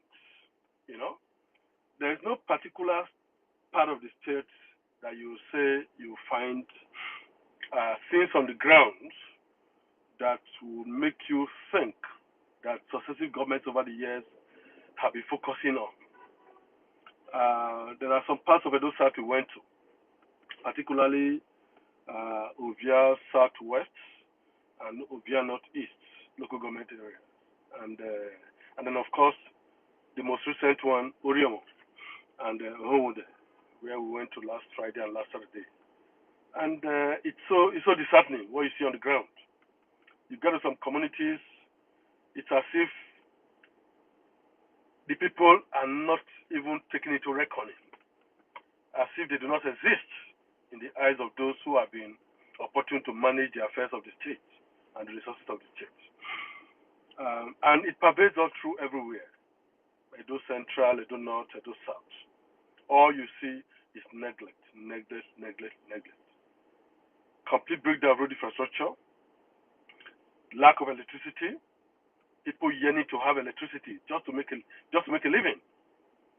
Complete breakdown of educational systems, whether at primary school level, secondary school level, and of course the tertiary institutions that we have in the state. The main one owned by the state in Ekoma where you have lecturers who have not been paid for about 24 months, 36 months. Not because it's a general thing, but some people have been selected to be punished for no justifiable reason, and they are still in employment. And then you look at the health sector, the closest health facility to the citizens, which is supposed to be the primary health center, that every ward you have, just as you have the GP in the UK, in virtually every county and other parts of like US and other parts of the world. In Edo State, these things are non-existent. So for me, I see it as amplifying the challenge and further motivating us to focus much more on a people-centric approach. So for us, we do hope and pray. We are campaigning to the people, and this is the only political party that is going around talking to the people, not just inviting people to the capitals, to the state capital in Benin or to the local government headquarters, but going around to villages, remote villages that are not ordinarily accessible in the local government areas to talk to the people. So it's further encouraging us to focus much more on people-centric policies, which is to make the government work for the people, because the primary purpose of government is the welfare and the security and safety of the citizens. And if a government is unable to guarantee the welfare and standard of living of the citizens, that government is not worthy of being a government. And for us, what are those things that touch on the welfare of the people, that affect the father, the mother, and the child, for which we've adopted the acronym Papa Mama Pikin? Of course, electricity.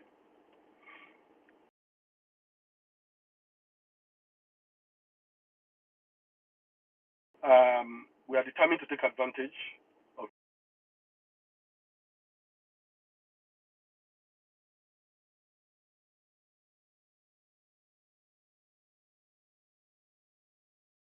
Okay. No, well, I was just called in to step in briefly while you were out. Yes, yes, sir. So, in summary, the purpose of government is for the people, and that is the reason democracy is defined as government of the people, by the people, and for the people. So, if a government is unable to work for the welfare, the happiness of the majority, the safety and the security of the people, to guarantee peace of mind for the people, then that government is a total failure. So, so for us, we are focusing on our people-centric philosophy, and which, for me, that is the ideology of Labour Party.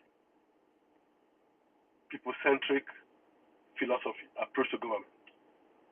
Guarantee the welfare of the people by providing the basic amenities. Electricity will kickstart the businesses, small, medium enterprises.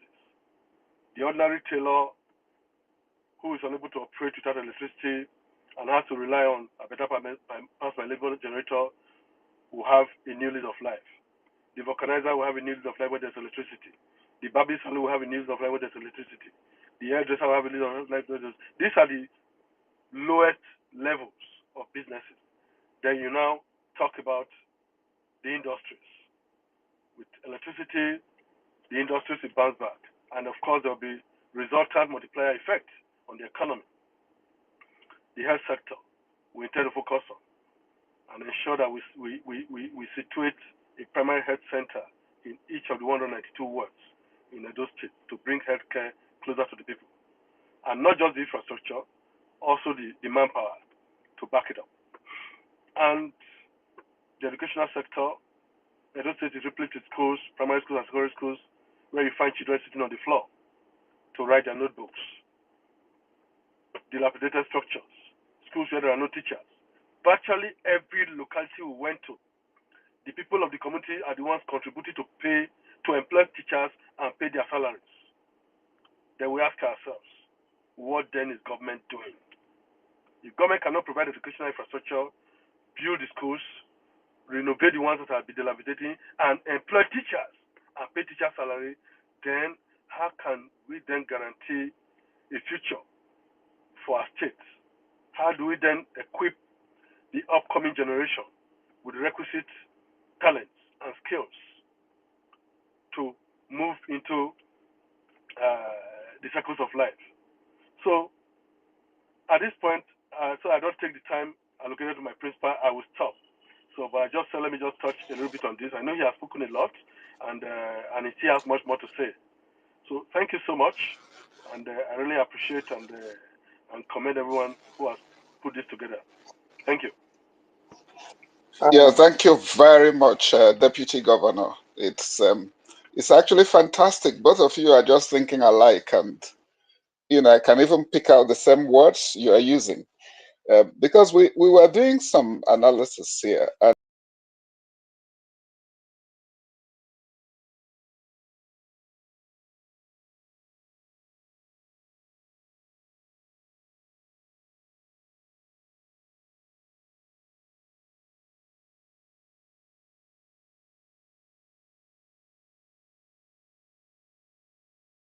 so the thing we used to have in a certain part of the country has now gone to Edo because they just wanted to, use what they had towards the last election.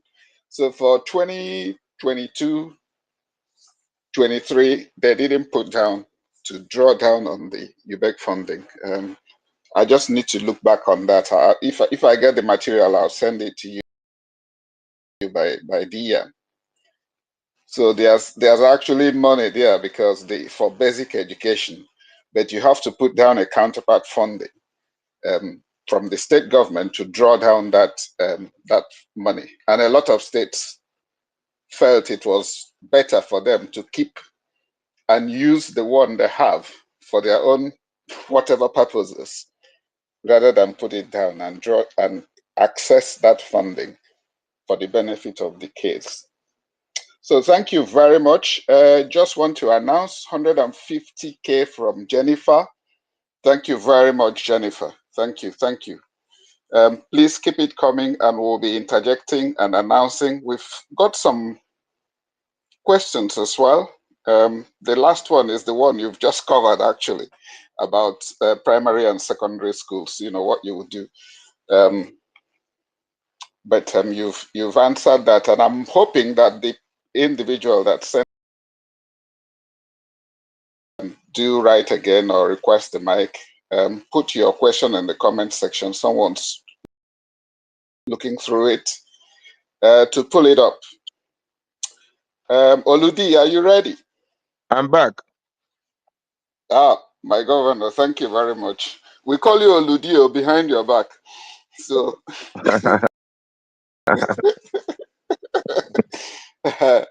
so yeah. So I'll try and conclude. Okay, go for it. I was just going to conclude. I had spoken up to the point where I hope you heard me about the state of our schools and the fact that Labour Party will be fixing. We will be very intent on fixing our primary schools because the foundational matter, secondary schools and our universities. But then I wanted to close on the issue of roads. Can you hear me?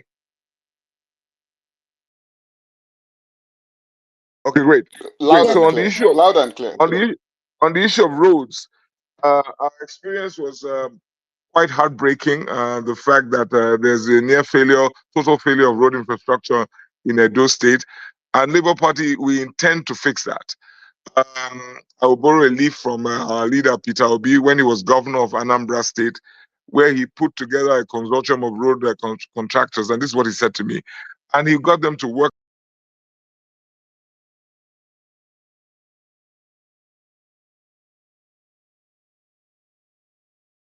at what they achieved in 48 months, giving them payment guarantee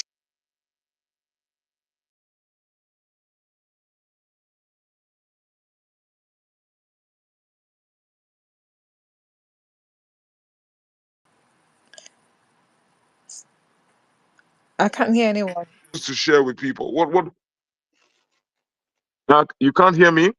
No, go on, We sir. We lost can you hear you now. We briefly. can hear you. I was just saying that it's devastating what the effect of bad roads can have on our economy. Uh, Even look at the approaches into Benin City. It's It was the same situation from Asaba into Onitsha was a nightmare. He built 10 lanes. You can go into it can be done. And because it's a people-centric approach, the people are impacted by these projects. And so that is at the heart, that is at the kernel of all that we will be doing in Edo State. So which is why I'm very glad that we have put this together. We need support. We need your support materially, but ultimately, we need those who have their voter cards to come out on the 21st of September and vote because it is in your hands. It is in your hands. Like I said to the people in Orion who complained about lack of electricity for 10 years, I said to them, in those 10 years, we have had 2 elections, and you have gone ahead to vote twice for the same government that has been unable to provide electricity for you. The first time, maybe you were trying this person or this government out. How about the second time? So we're asking the people to come out on the 21st of September. We have put all the measures that we need to put in place. We will make sure that the votes are protected, that the votes will be counted, and the votes will count. People ask me, 2023, you know what happened? And I asked them, what about in Abia? What about in Abia? We were able to overcome those challenges in Abia, and we will overcome same challenges in Edo State as far as protection of the mandate or protection of the vote is concerned.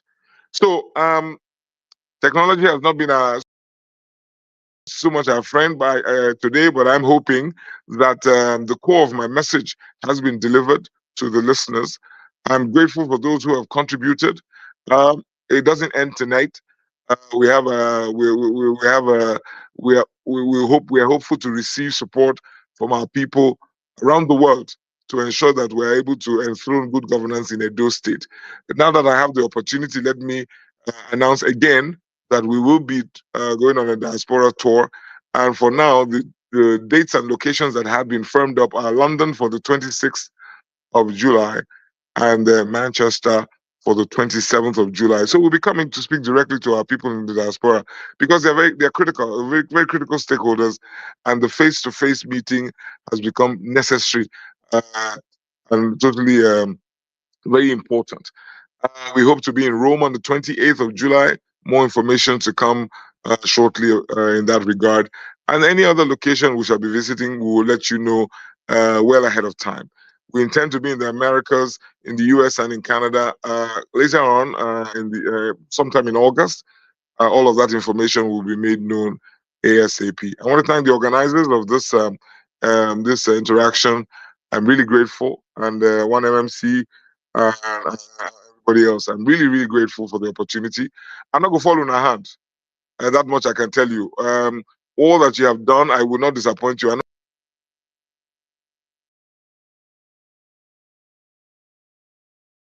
Oh, I think it's networks playing up.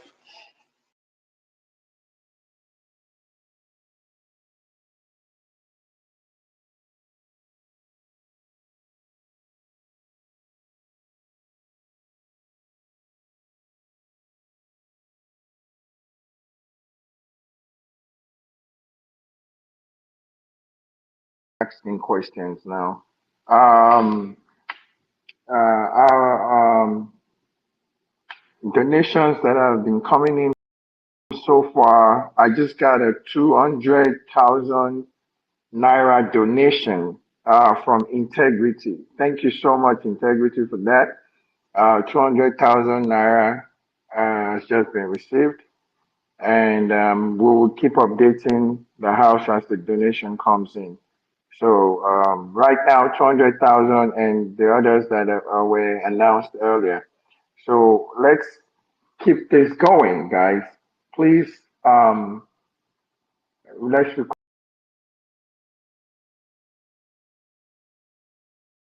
the mic and be ready to engage.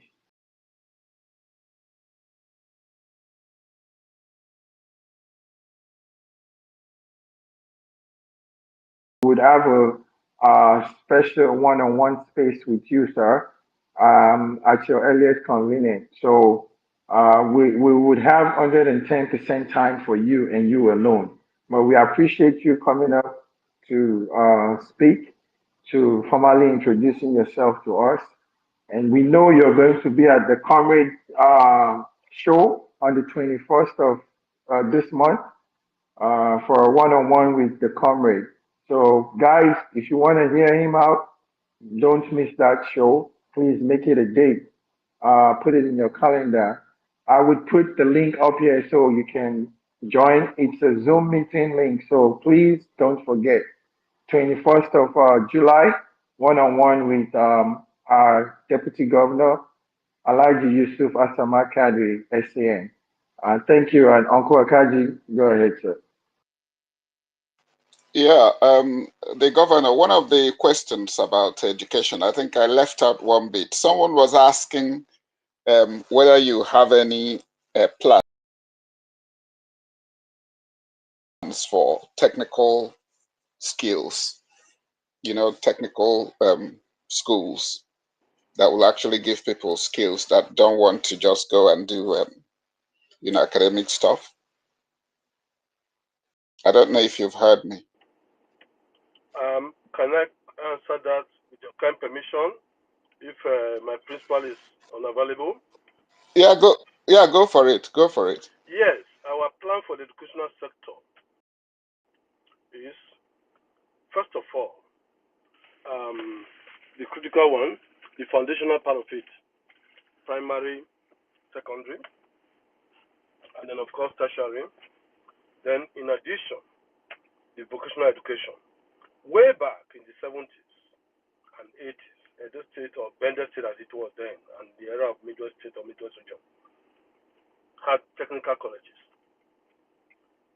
virtually in all the local government areas of the state, and also had colleges of education and teachers training colleges. But over time, as we speak today, there is no teachers training college in existence. The colleges of education have been shut down. The one in Igwebe shut down. Then the technical schools, technical colleges, that was a center for training people in vocational skills, those who could not go to the universities,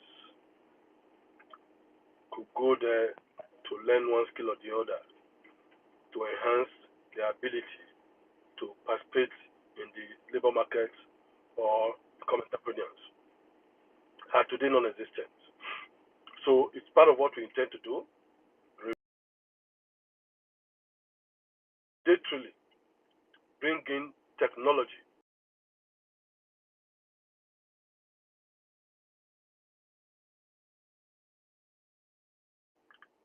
It was mandatory to study English language and mathematics in your school set, even up to today. But the curriculum as it stands today in Edo State doesn't have any iota of technology. And if we must produce people that can compete in the modern world and of today and the nearest future, they must be equipped with the knowledge of technology. So we intend to include technology as part of the curriculum. And then in addition, build a university of technology. My principal made mention of Akoko Edo, which is the oldest local government in Nigeria today. And what we plan for that part of the state is to site a university of technology there and invest in it in such a manner that anybody who goes there to study really goes to University of Technology, not just for the same, but in the true sense of it. So to answer your question, apart from all I've said, we intend to revive the technical colleges. They used to be there, but they've all become moribund today. And because we recognize the fact that it's not everybody that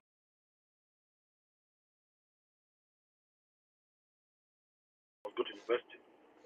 Some go to technical colleges to study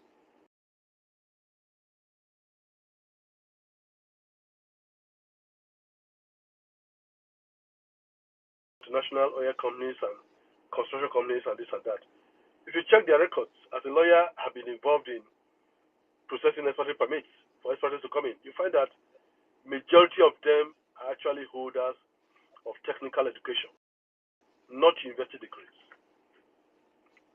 You know, and they come in here and they are rated as engineers.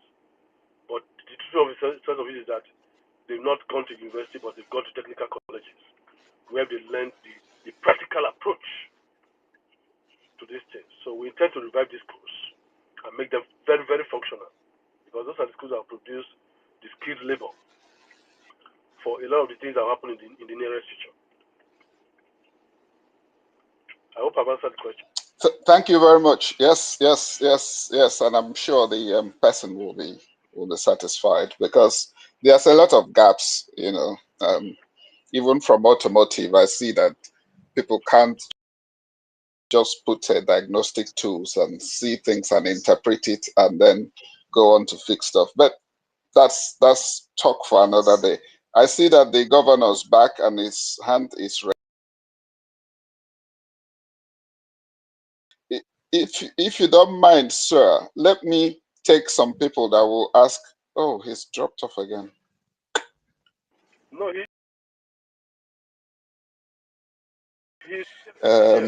he's still here. Yeah, No, he's here. showing. No, he's showing connecting. His network's playing.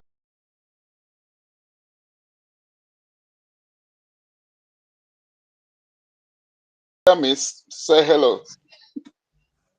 You see, he can't.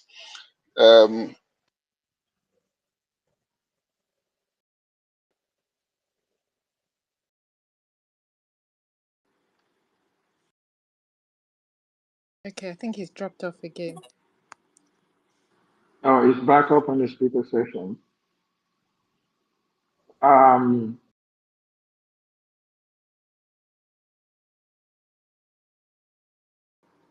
Is it back up? Please, if you can hear me, can you give me a thumbs up, sir?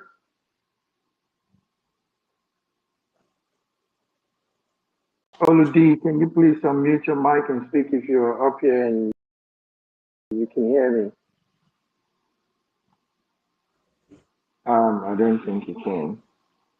But anyway,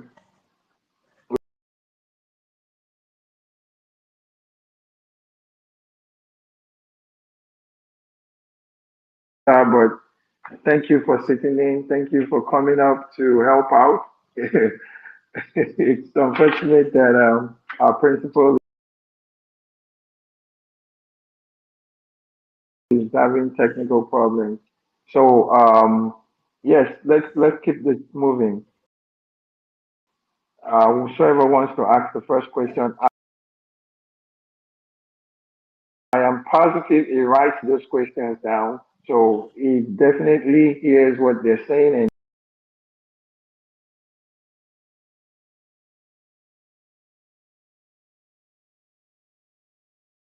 Okay, thanks, man. We've got quite a few speakers here and a few with some hands up. So I'm not sure the particular order, so I'm just going to try and call out an order so we can get questions coming. If you can keep your questions just short, because you know we're struggling with connectivity with all of these. So if you can keep it short, we'll get our deputy governor to come in, and of course when Oludi is able to, then he will join in as well. So if we go with the first hand that can go up with is UC Maxwell. If we go with you first, and then we go I think Bruce. Oludi is back now, so Okay. All right. Let's hear from our circle back governor, to him. please. Okay. Yeah. All right. So you see Maxwell, you go first, and then we'll take it from there. All right. Let's go. Sorry, we've just received a donation of 80,000, and the person wants to remain anonymous. So thank you very much, anonymous 80K. Thank you very much. So you can go now. All right. Thank you very much. One MMC. Big shout out to you guys, everybody behind the scene. That's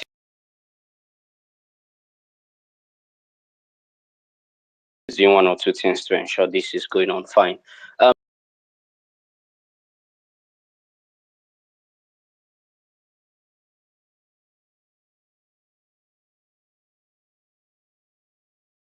Work in Edo State because I'm not based in Edo State. But what I will ask you is as it relates to certain assurance that people want to hear.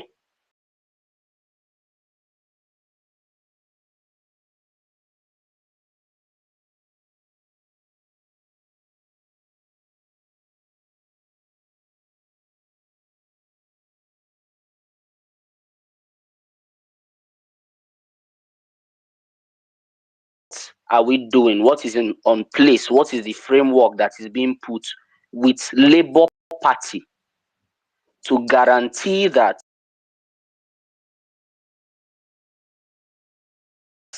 the votes at various polling units, at various centers, at to wherever will be this our party collation center? What is the framework that have been put in place to gather data? Because of course, you the both of you are lawyers, senior lawyers for that matter, authorities in your field. You know that there is every possibility of a lawsuit. Even if you win, when we win, they will still go to court. So, do we have a proper framework, modalities that have been put in place to ensure that we do not have any of these hiccups that we had in the past? People who are ready to stand there, collect votes, after the vote, collect duplicates, watch all the collation, watch all the uploads, or whatever it may be, and make sure that INEC is not telling us A and they are doing B, or our opposition, the people who hold state apparatus, are not doing A while we are thinking that they are going to do B. So this is what I really want to hear. I'm not in a do state, so I cannot talk about the things that they may need. I know that you will work because I've seen your work in MBA. Come on, it's a profession I'm part of. So I've seen it, I've had it. We are even anticipating for people like you to come. But tell us how these votes are going to be catered for during, prior to, during, and after the election. Let me stop there. Thank you very much. My name is Ukoma Chukwuemekeze Maxwell, popularly known as UC Maxwell. Have a pleasant day.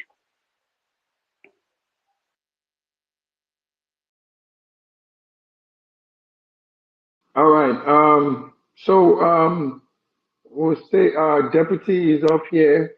We can find our principal. I think he's gone down to the listener section. He's going to come back up. Um, Deputy, please, if you can you do justice to that question while we wait for our principal? Thank you, sir. Okay, thank you. Thank you very much. Um, on our part, we are doing our very best to ensure we do not leave any stone unturned. Okay, I think my principal is back in. Um, Hello.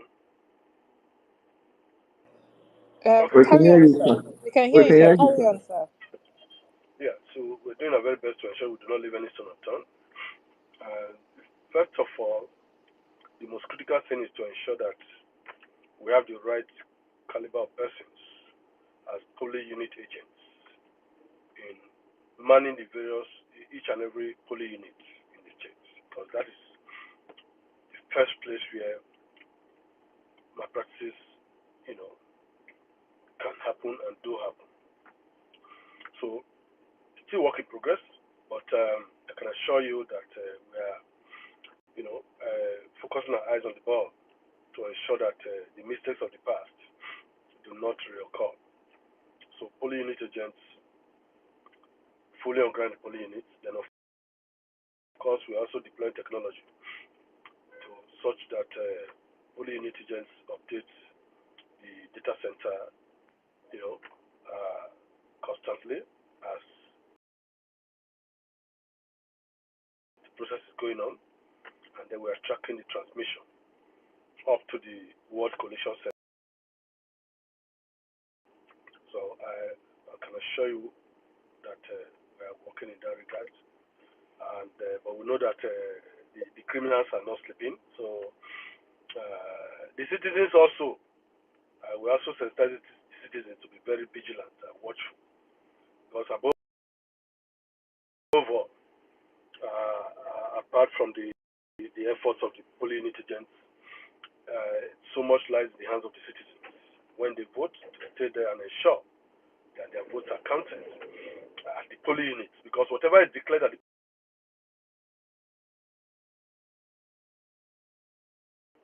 will be very difficult to be tampered with. I've been involved as a lawyer. I've been involved in electoral litigation, to an extent.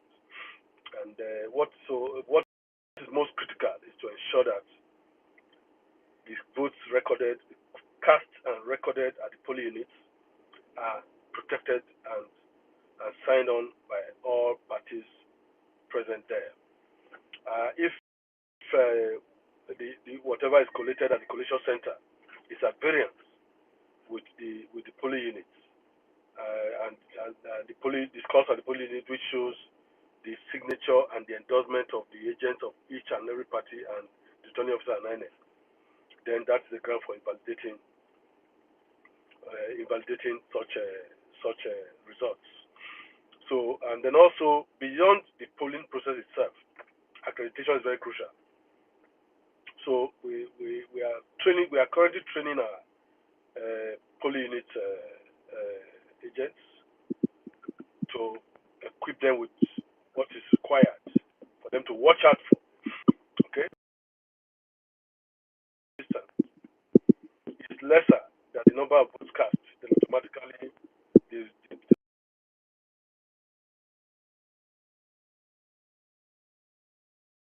results become. So, but there's work in progress in that regard to ensure that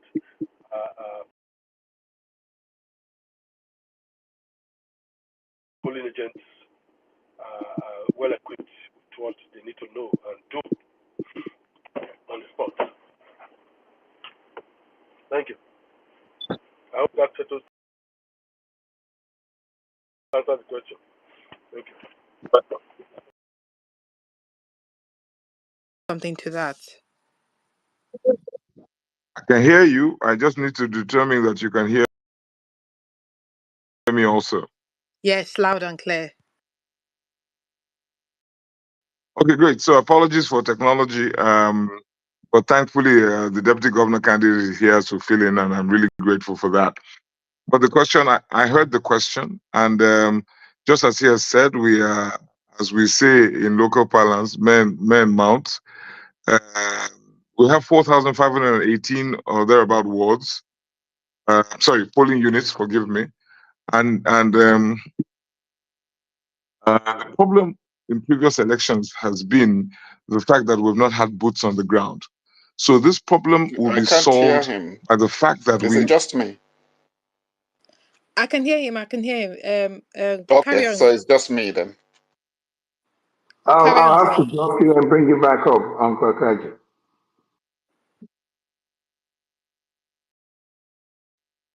Can I proceed? Can you hear me? Yes, please.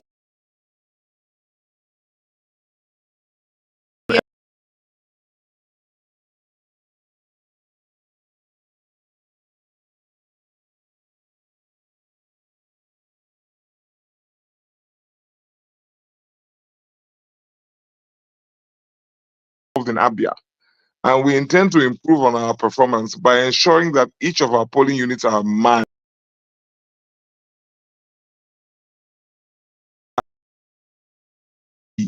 in terms of who is going to be on ground to be part of the process of collation and also part of follow-up, and to ensure that we follow the vote all the way to the collation center.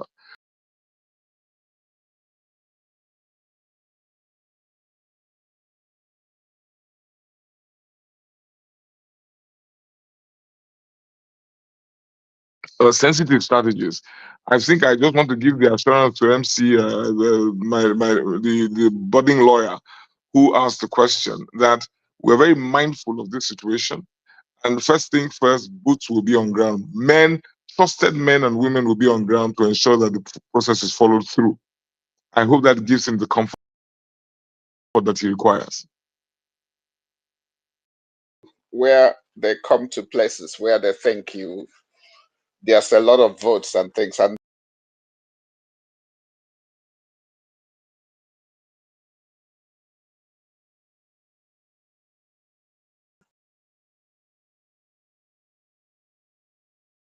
so what's the engagement level like, with INEC at this point?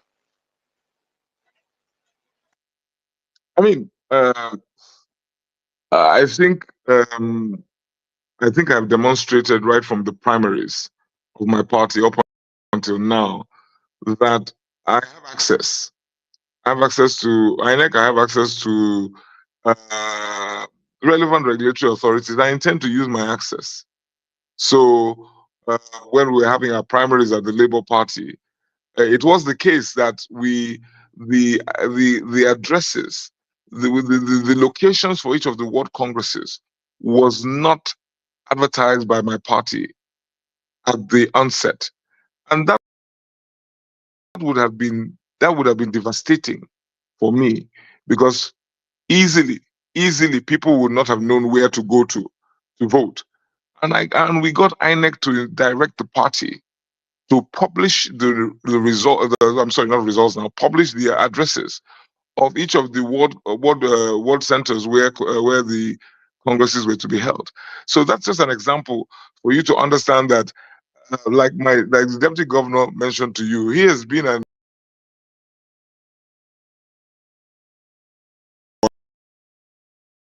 we know the playbook. We don't see their part one.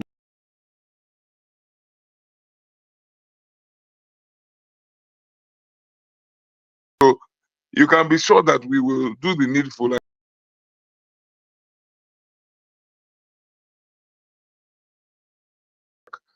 And we will be speaking directly with those at the helm of affairs of INEC to ensure that they play their part. They've given us their guarantee.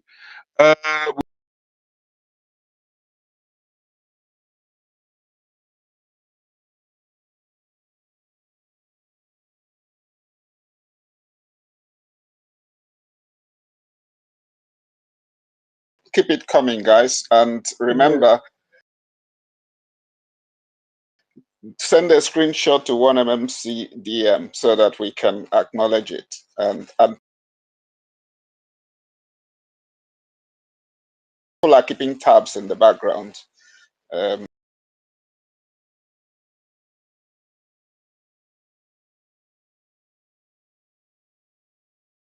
We say this.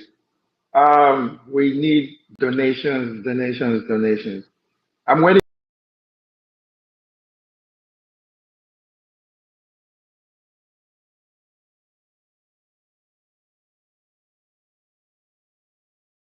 That's going to be done with our mouths. He's not here to just talk, talk, talk, talk. He will do what he said it would do. But for now, we have to win this election. We need materials. We need stuff to sensitize the people with. This is not our first rodeo, guys. Come on, let's see the donation come in. Please, guys, let's do it, man. All right, go ahead, Uncle Kaji. Yeah. Right. Fuga, were you the next in line?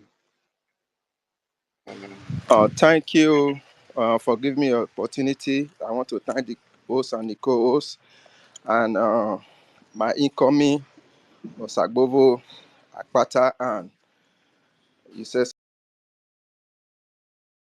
Excellency. I want to thank you for the good work. We have seen what you have been doing, the campaign, the mosquito campaign, very much. And I also want to say, both of you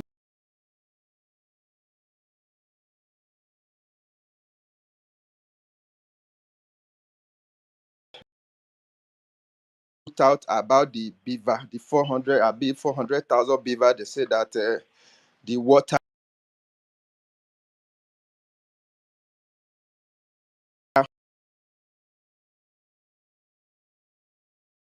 very important in our election. And secondly, we also saw a message, sorry for the use of my word, the illegitimate man who is there today that said that he is going to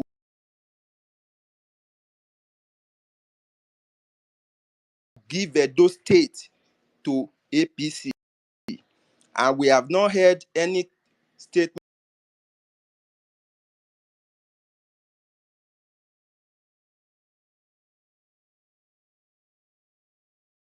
So I know you will perform. I have other questions, but let me just stop here. Thank you very much. I'm an Edolite, indigenous of Edo State, from Isako Central Local Government, Fuga, precisely. Thank you, sir.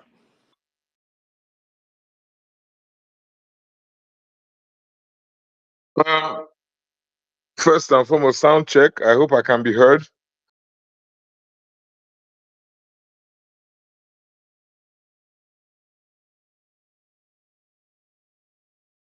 At the highest quarters, and they have debunked that story. And they have assured us that they are ready as far as equipment, as far as the provision of equipment and necessary is concerned for the elections. And by the way, remember, it's an off-cycle election. Only Edo will be having elections on the 21st of September. So if any machines are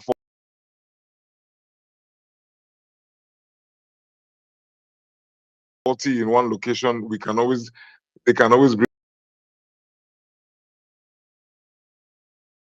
that they have all the equipment they need.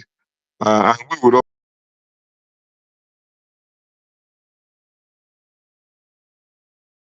also continue to do our background checks to be sure that indeed, because like I said, when we trust, we also verify.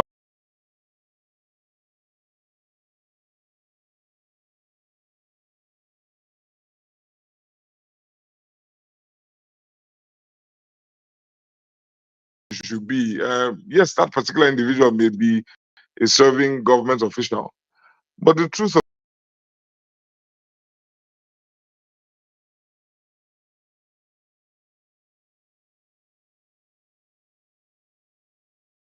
the matter is that he belongs to a political party, and I'm sure our own national leader intends to deliver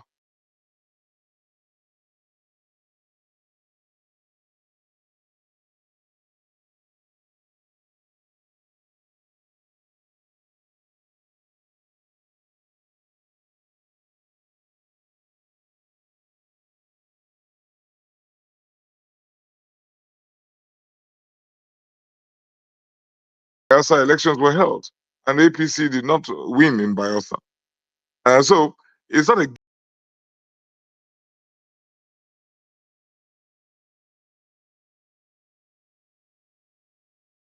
given that because the president said he will have to speak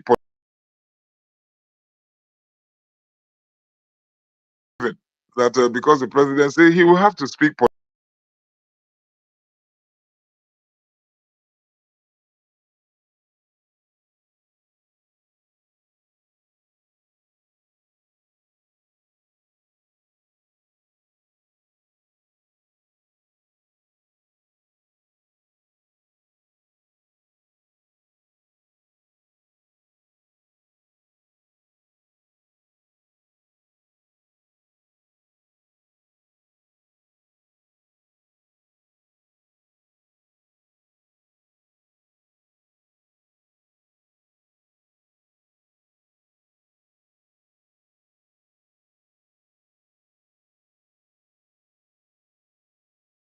LP candidates sitting or sitting and those that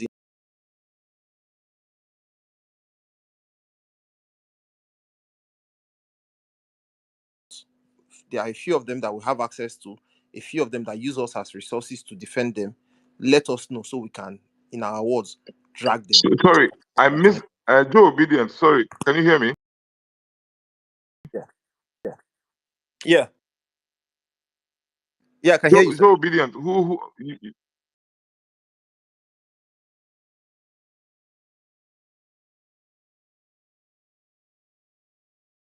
You financially, including our presidential candidate Peter Obi, If they are not, please pick up so that we can drag them and call them, because we need more states for them to to win elections in 2027 if they are looking to run in 2027. So please let us know.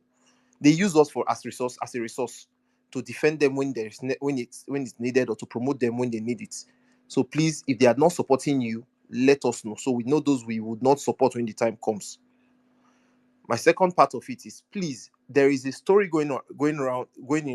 there's story going around about the INEC residential INEC rec for Edo, that he's I think a Wike relative. I was looking for the story to read it out as it is. Please, do you people have that information, and is there anything you're doing about it? Do we need to cry out? Is it false? Is it a false story? Is it true? And those are my questions.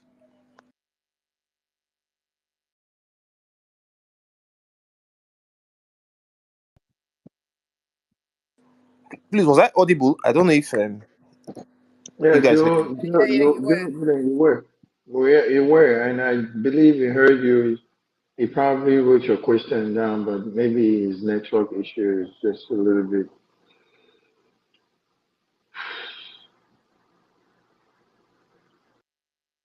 Um, okay, let's wait and see if our deputy can come in there and answer one or two or both of the questions, whichever one.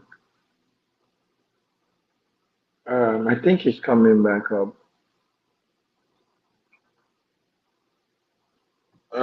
Let's see. Okay, I think he's back up.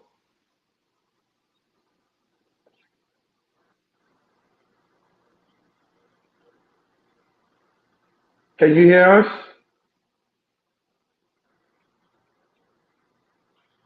Incoming, can you hear us, please? Yes, I can hear you, Big Mac. Okay, I'm trying to see if Oludi can hear. Okay, if he can't, Deputy Governor Starr, will you be able to help us with answering any of those questions, please, sir?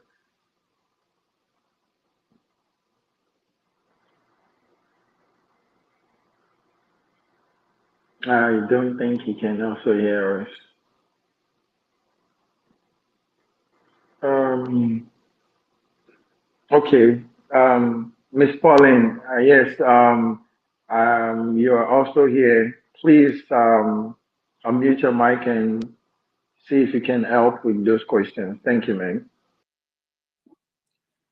For the first question, Oludi will come back and answer that. But for the second one regarding the wreck for Edo State, yes, he's Yesom Wike's cousin. There are a lot of pictures online where he's always with Wike in a lot of rallies and all that. But he's Yesom Wike's cousin. That I can confirm. He's his cousin. So when Olu comes, he'll answer the first part. I don't know. Well, Olu should be able to talk more on that. But are they related? Yes, they are blood relatives. That I'll confirm. So what is he doing in Edo State that he should be conducting an election where we know Wike has interest in? Because right now we don't even know what party Wike belongs to. Is APC, PDP, PDP, APC, whichever one. So I think there is a conflict of interest there. I mean, personally, I think he should be replaced. I honestly think he should be replaced. I Um, have raised that with Oludi. I think it's something that's on his table. Um, Something that I think they're thinking of what to do. Should we cry out? Shouldn't we cry out? Will he really make an impact? They're weighing all the odds and options. well, the obedience will help out in this. We're not weighing no options. We would go after him. We would make sure we express how we feel about this, and we will make sure the needful is done. We can't go to an election with somebody that we already know is biased. We cannot. That is just the honest truth. I don't think we should even think about it. There's no second thought to this. If he is for somebody like Wike, of all people, honestly, it should not be accepted. I'm from Edo State, 100%. My mom is from River State. I can tell you about Wike. I know River State politics firsthand. When I say firsthand, it's capital letter firsthand. So this weekend cousin thing, I've heard this, I've played it off, I've always played it off like it's not something, but I will find out and I will follow up with this. This information alone is enough for obedience to take it upon themselves, and we're going to do what we have to do. We will put every effort to make sure he is not in the picture of this coming election because it's as good as serving into Wike's hand. It is. I mean, the truth about Wike and Fubara's issue, it is just because Fubara wants to do right for the people. And that's the honest truth. If not, Wike would still be calling the shots. And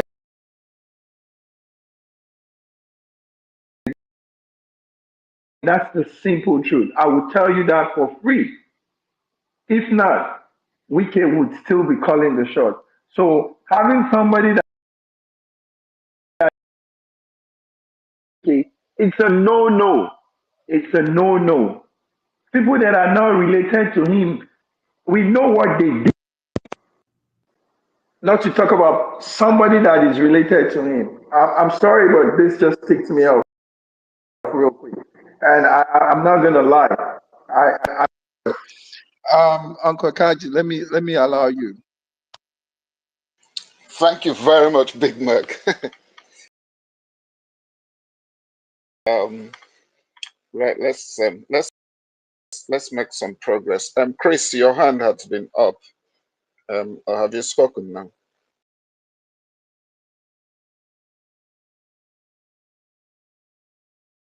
Let's see. Even I I even the could deputy is having issues with his connectivity. I can wait. Looks like Olude is here. I see him giving thumbs up. Yes, yes, he is. Yes. So go ahead then, Chris.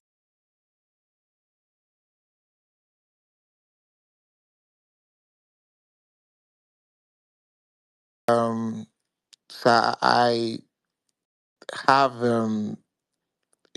believe that could play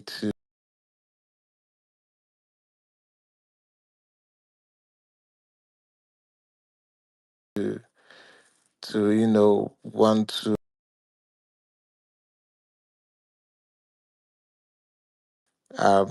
I won't go into all of that. It's not particularly a question. I just want to know how you are thinking. So I live in Canada, and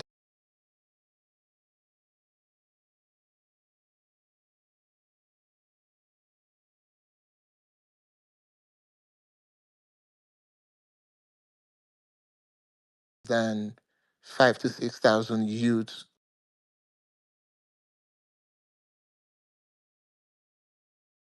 working from on site or from home are employed, and that's just for only one arena, right?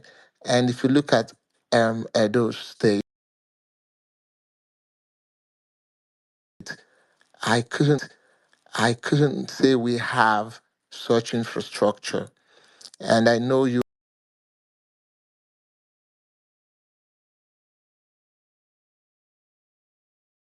is when you look at those states in terms of infrastructure and even the layout of the city, it says that it's a city. I really don't think that it's a city, right? Um, because there are features of a city. Those states don't have like a BDC, right? Or a CBD, right? Like what we call downtown, like in a proper city. So I don't know what plans you have in, giving the city a facelift, if that makes sense. Yeah, just to know how you're thinking, if that has ever crossed your mind. Thank you.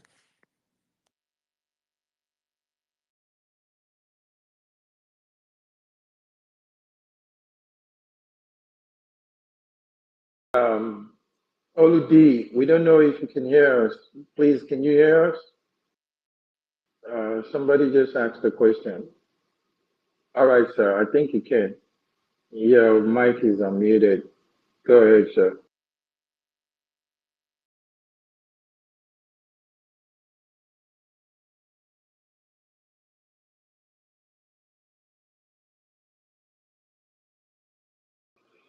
I think he's still having issues with his network. Okay, can you go ahead and speak, sir?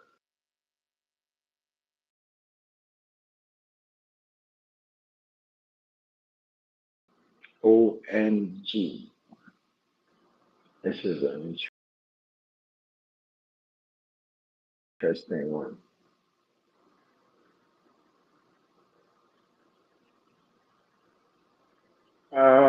Okay, let's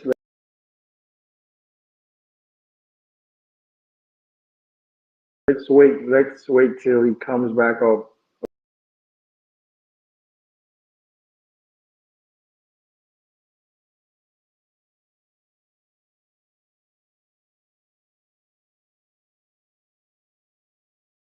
We can hear you now. Unmute your mic and speak, sir.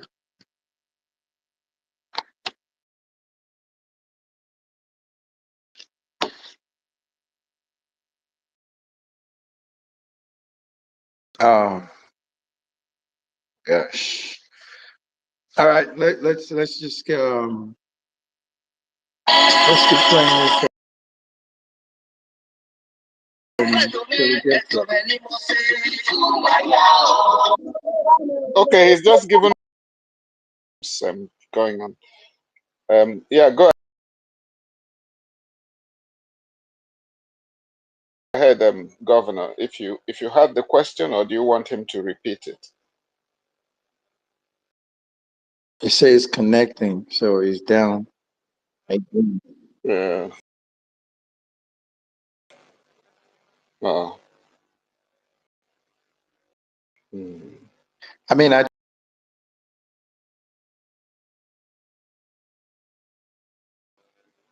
Yeah. So Chris, you guys need to come up with some sophisticated connectivity for Edo State.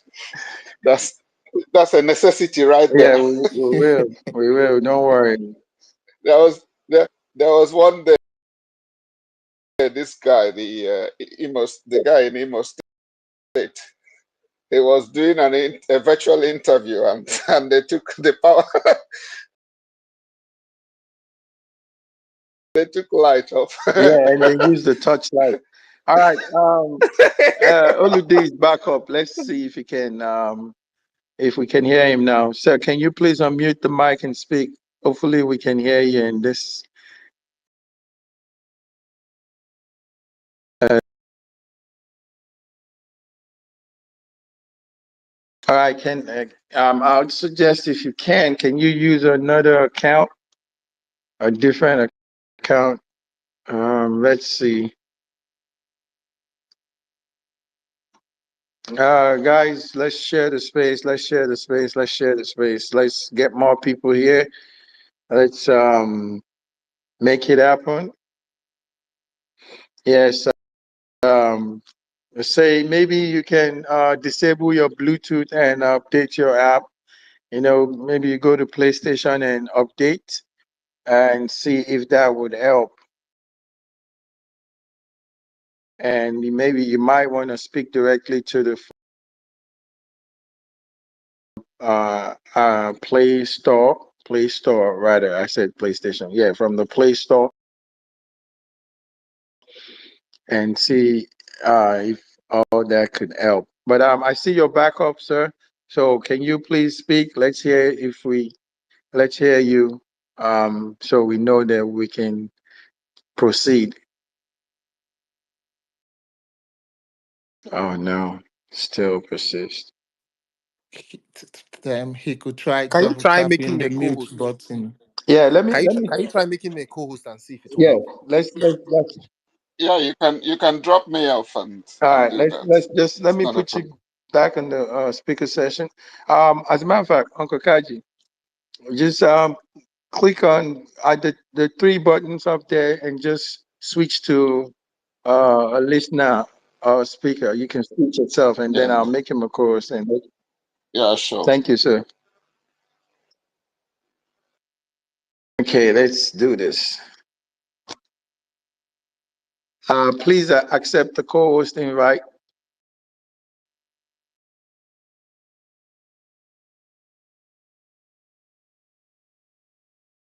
This is interesting.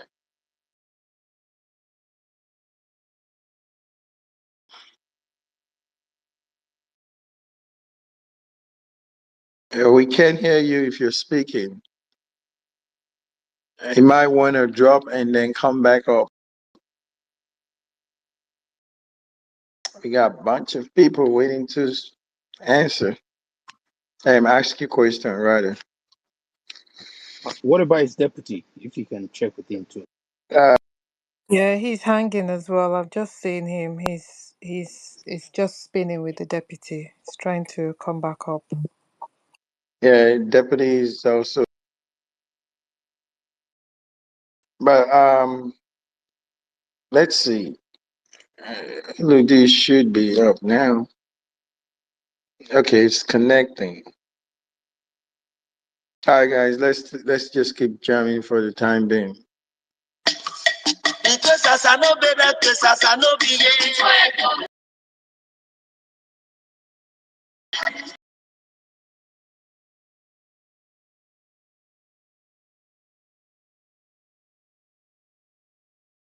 I sent you a co-host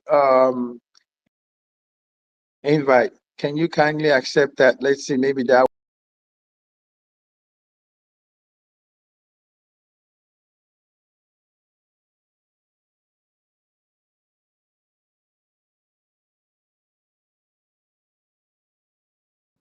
Okay, he has accepted the code, so he should be good to go now. All right, sir. Take it.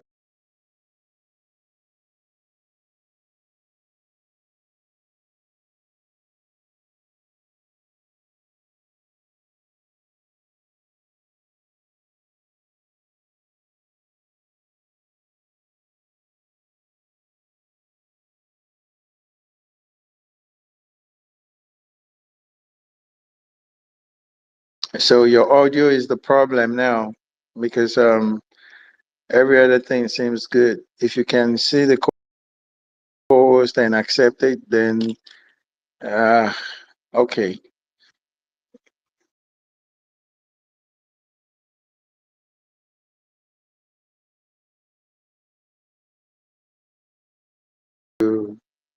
Give him time to fix it.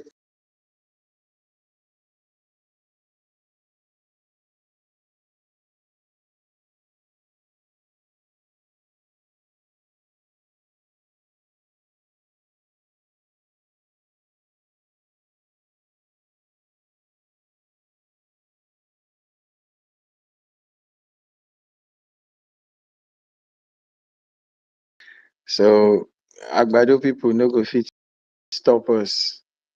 Let's get this going. We will figure it out. Let's just hang tight and let's jam for a little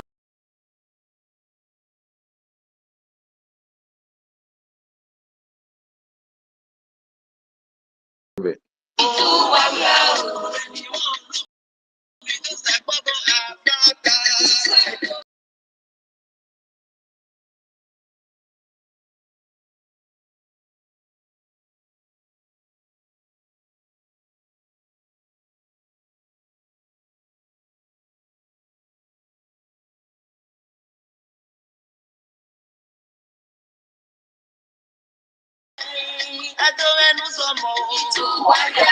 Olumide Akpata. All right, wait, where is he? Oh, I thought he was up here.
Yeah,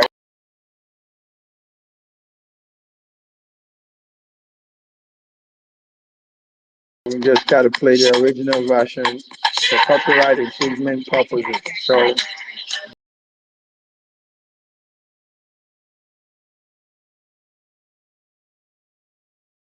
invite again, sir. Can you please accept it? See if you can come up with that. Okay. Can you hear me? Okay. Now,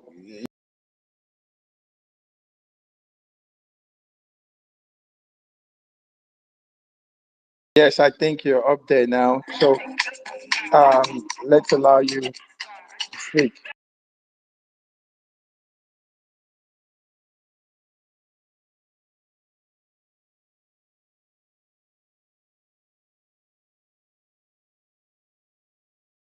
You have in Toronto for the Raptors.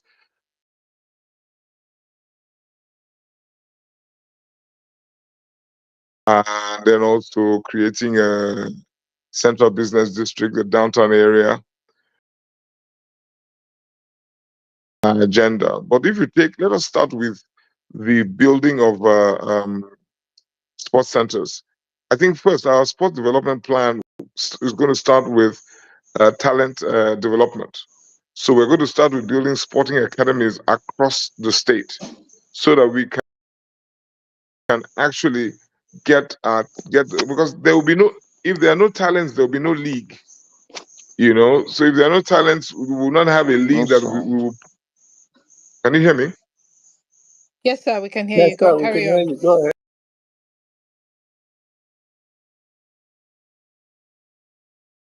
Yeah,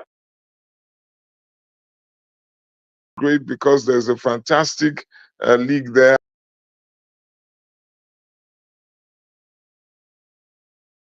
I think that's the team that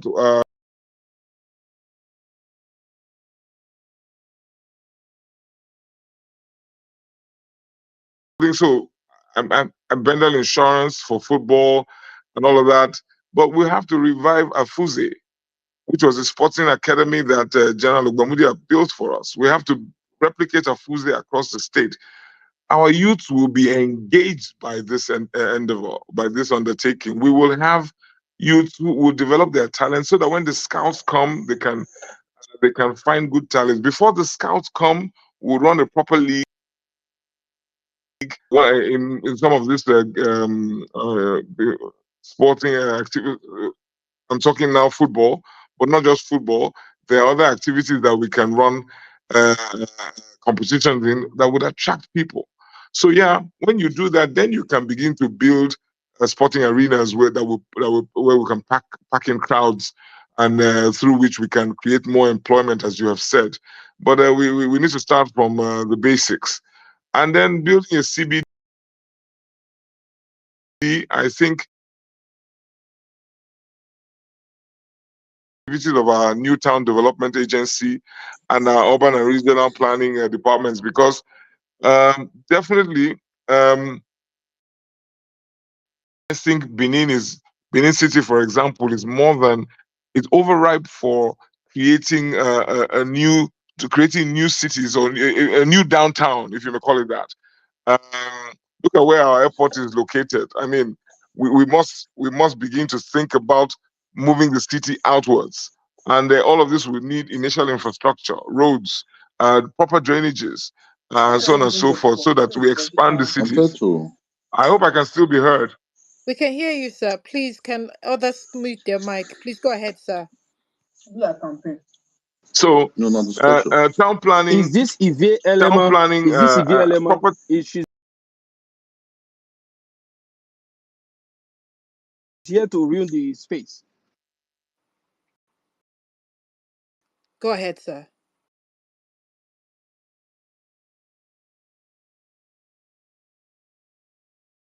Issues, sports development, and town planning. I hope I've been able to address them. It's definitely on our front burner. Thank you very much, sir. Chris, I'm hoping that your questions have been satisfied. I think I can't recall if he answered it, but can I just come to the name I can see says a heads, but something tells me that's a he's because you've had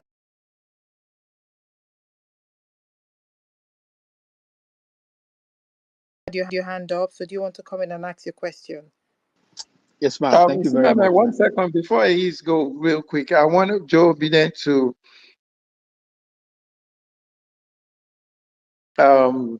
ask his question again.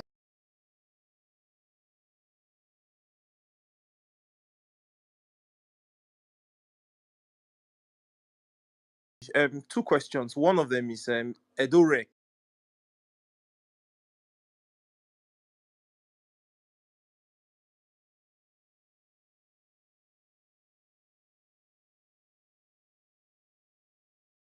Keep it and let it be, or we should cry for help and have him changed.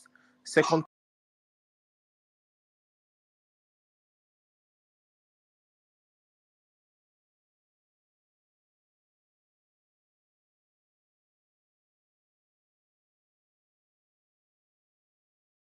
I think the FCT senator mentioned that they were supporting. She had put in her support. I don't know how true it is, but if anybody is not supporting, please let us know so we'll know how to handle them.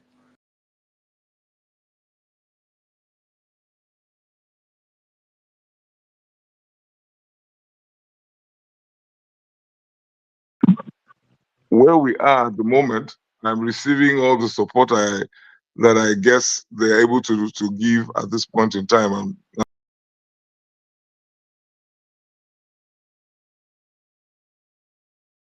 governor of Abia State, and so on and so forth. I mean, they're very, very helpful.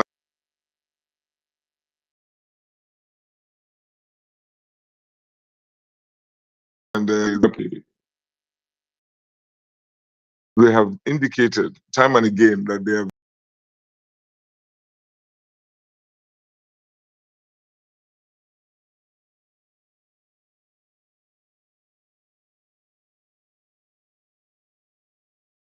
and 70 days to the elections. So I'm not. I'm very optimistic that we're on our way to victory. With regard to I forget his name now, Doctor. The rec in Edo State is first and foremost a lawyer like me, right? So I know him. As in life,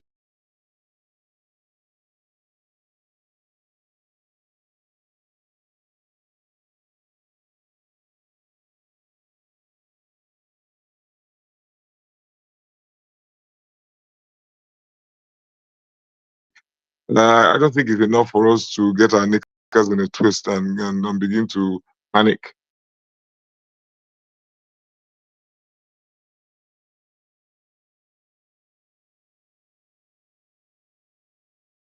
And we're comfortable that we can proceed regardless. So I think we should let's not shake tables where not necessary. Let's just let's go with the presumption of regularity and give the benefit of the doubt to the individual that he will do his job. Uh,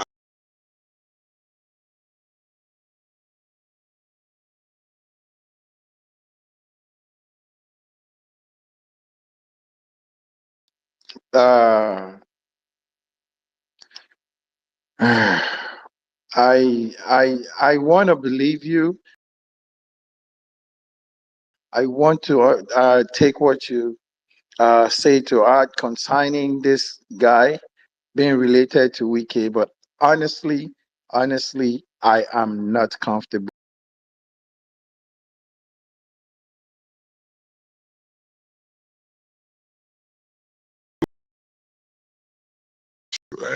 Technology is failing us. I would like us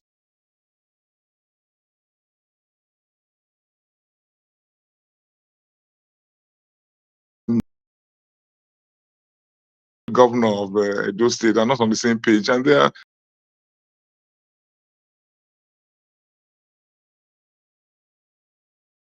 they've been fighting like cat and dogs or cat and mouse for so long. So even if Wike's cousin is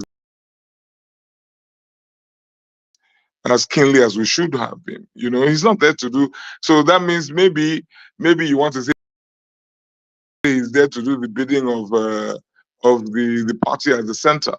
But why I say we should try and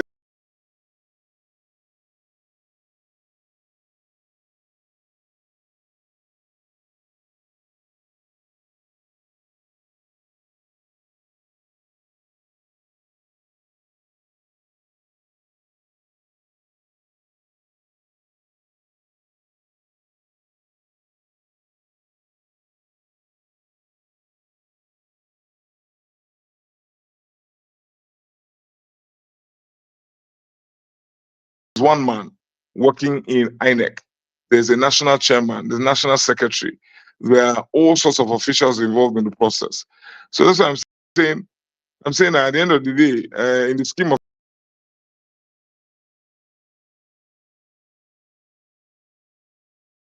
things, I don't know whether we should dissipate energy. In fact, not that I don't know. I think we should not dissipate energy. I think we should not dissipate energy on that particular matter. But carry on. I apologize for interrupting you. I mean, it's all right. The thing is, I'm just gonna leave it at this. Wiki is very vindictive. Wiki has presidential ambition. Wiki would want to rub it on Obaseki's face, and all the southern governors that did not support his bid. Wiki is not.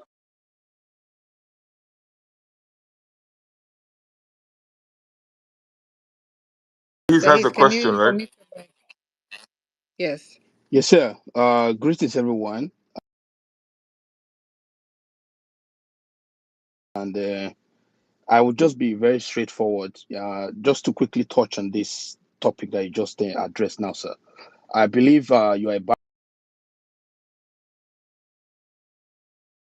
barrister and your deputy, it is.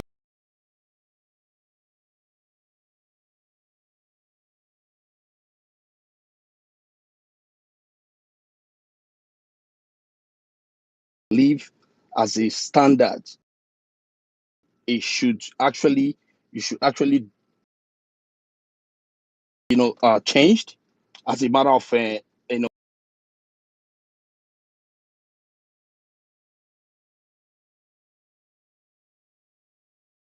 so if you are saying that, okay, it's okay, I feel that that. Can anybody hear him, please? Yes. Yes, I can hear him. Yeah, so what I'm saying. Can anybody Yes, hear I I can can me? hear hear you, you, Big Mike. Mac. I can hear you. So I feel, sir, if you are, watering that concern that we just Can raised. anybody hear me, please? If you can hear me, give me a thumbs up. I can't hear is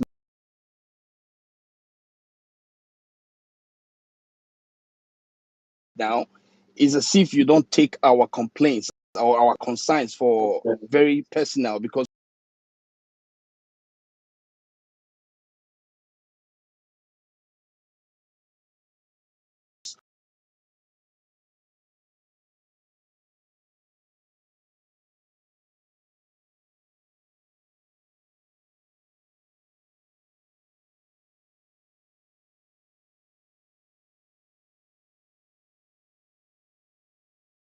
giving them assurances. But because people here are listening.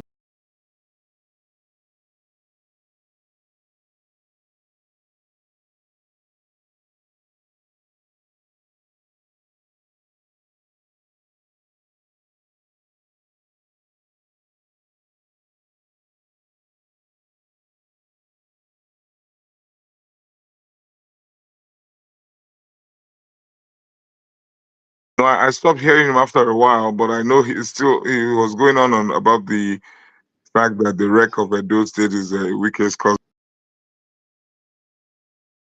and he thinks that I should take the Yes. matter seriously and so on and so forth. Yes, that's correct.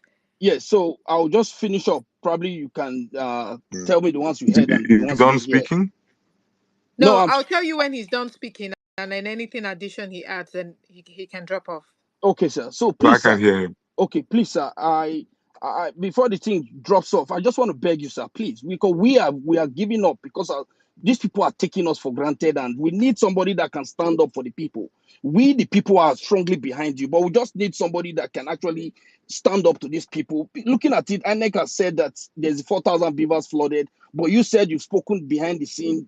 I don't know who you spoke with, but they said everything is okay. But we don't need those behind kind of scene conversation. We need a conversation that will be public, where there'll be media. Let INEC give us assurance that those 4,000 beavers actually they were false rumors. Then we, through our demands, which is very specific, we can now inspect those beavers and confirm that yes, they are not flooded. And we also confirm that those beavers are working. And through that means of we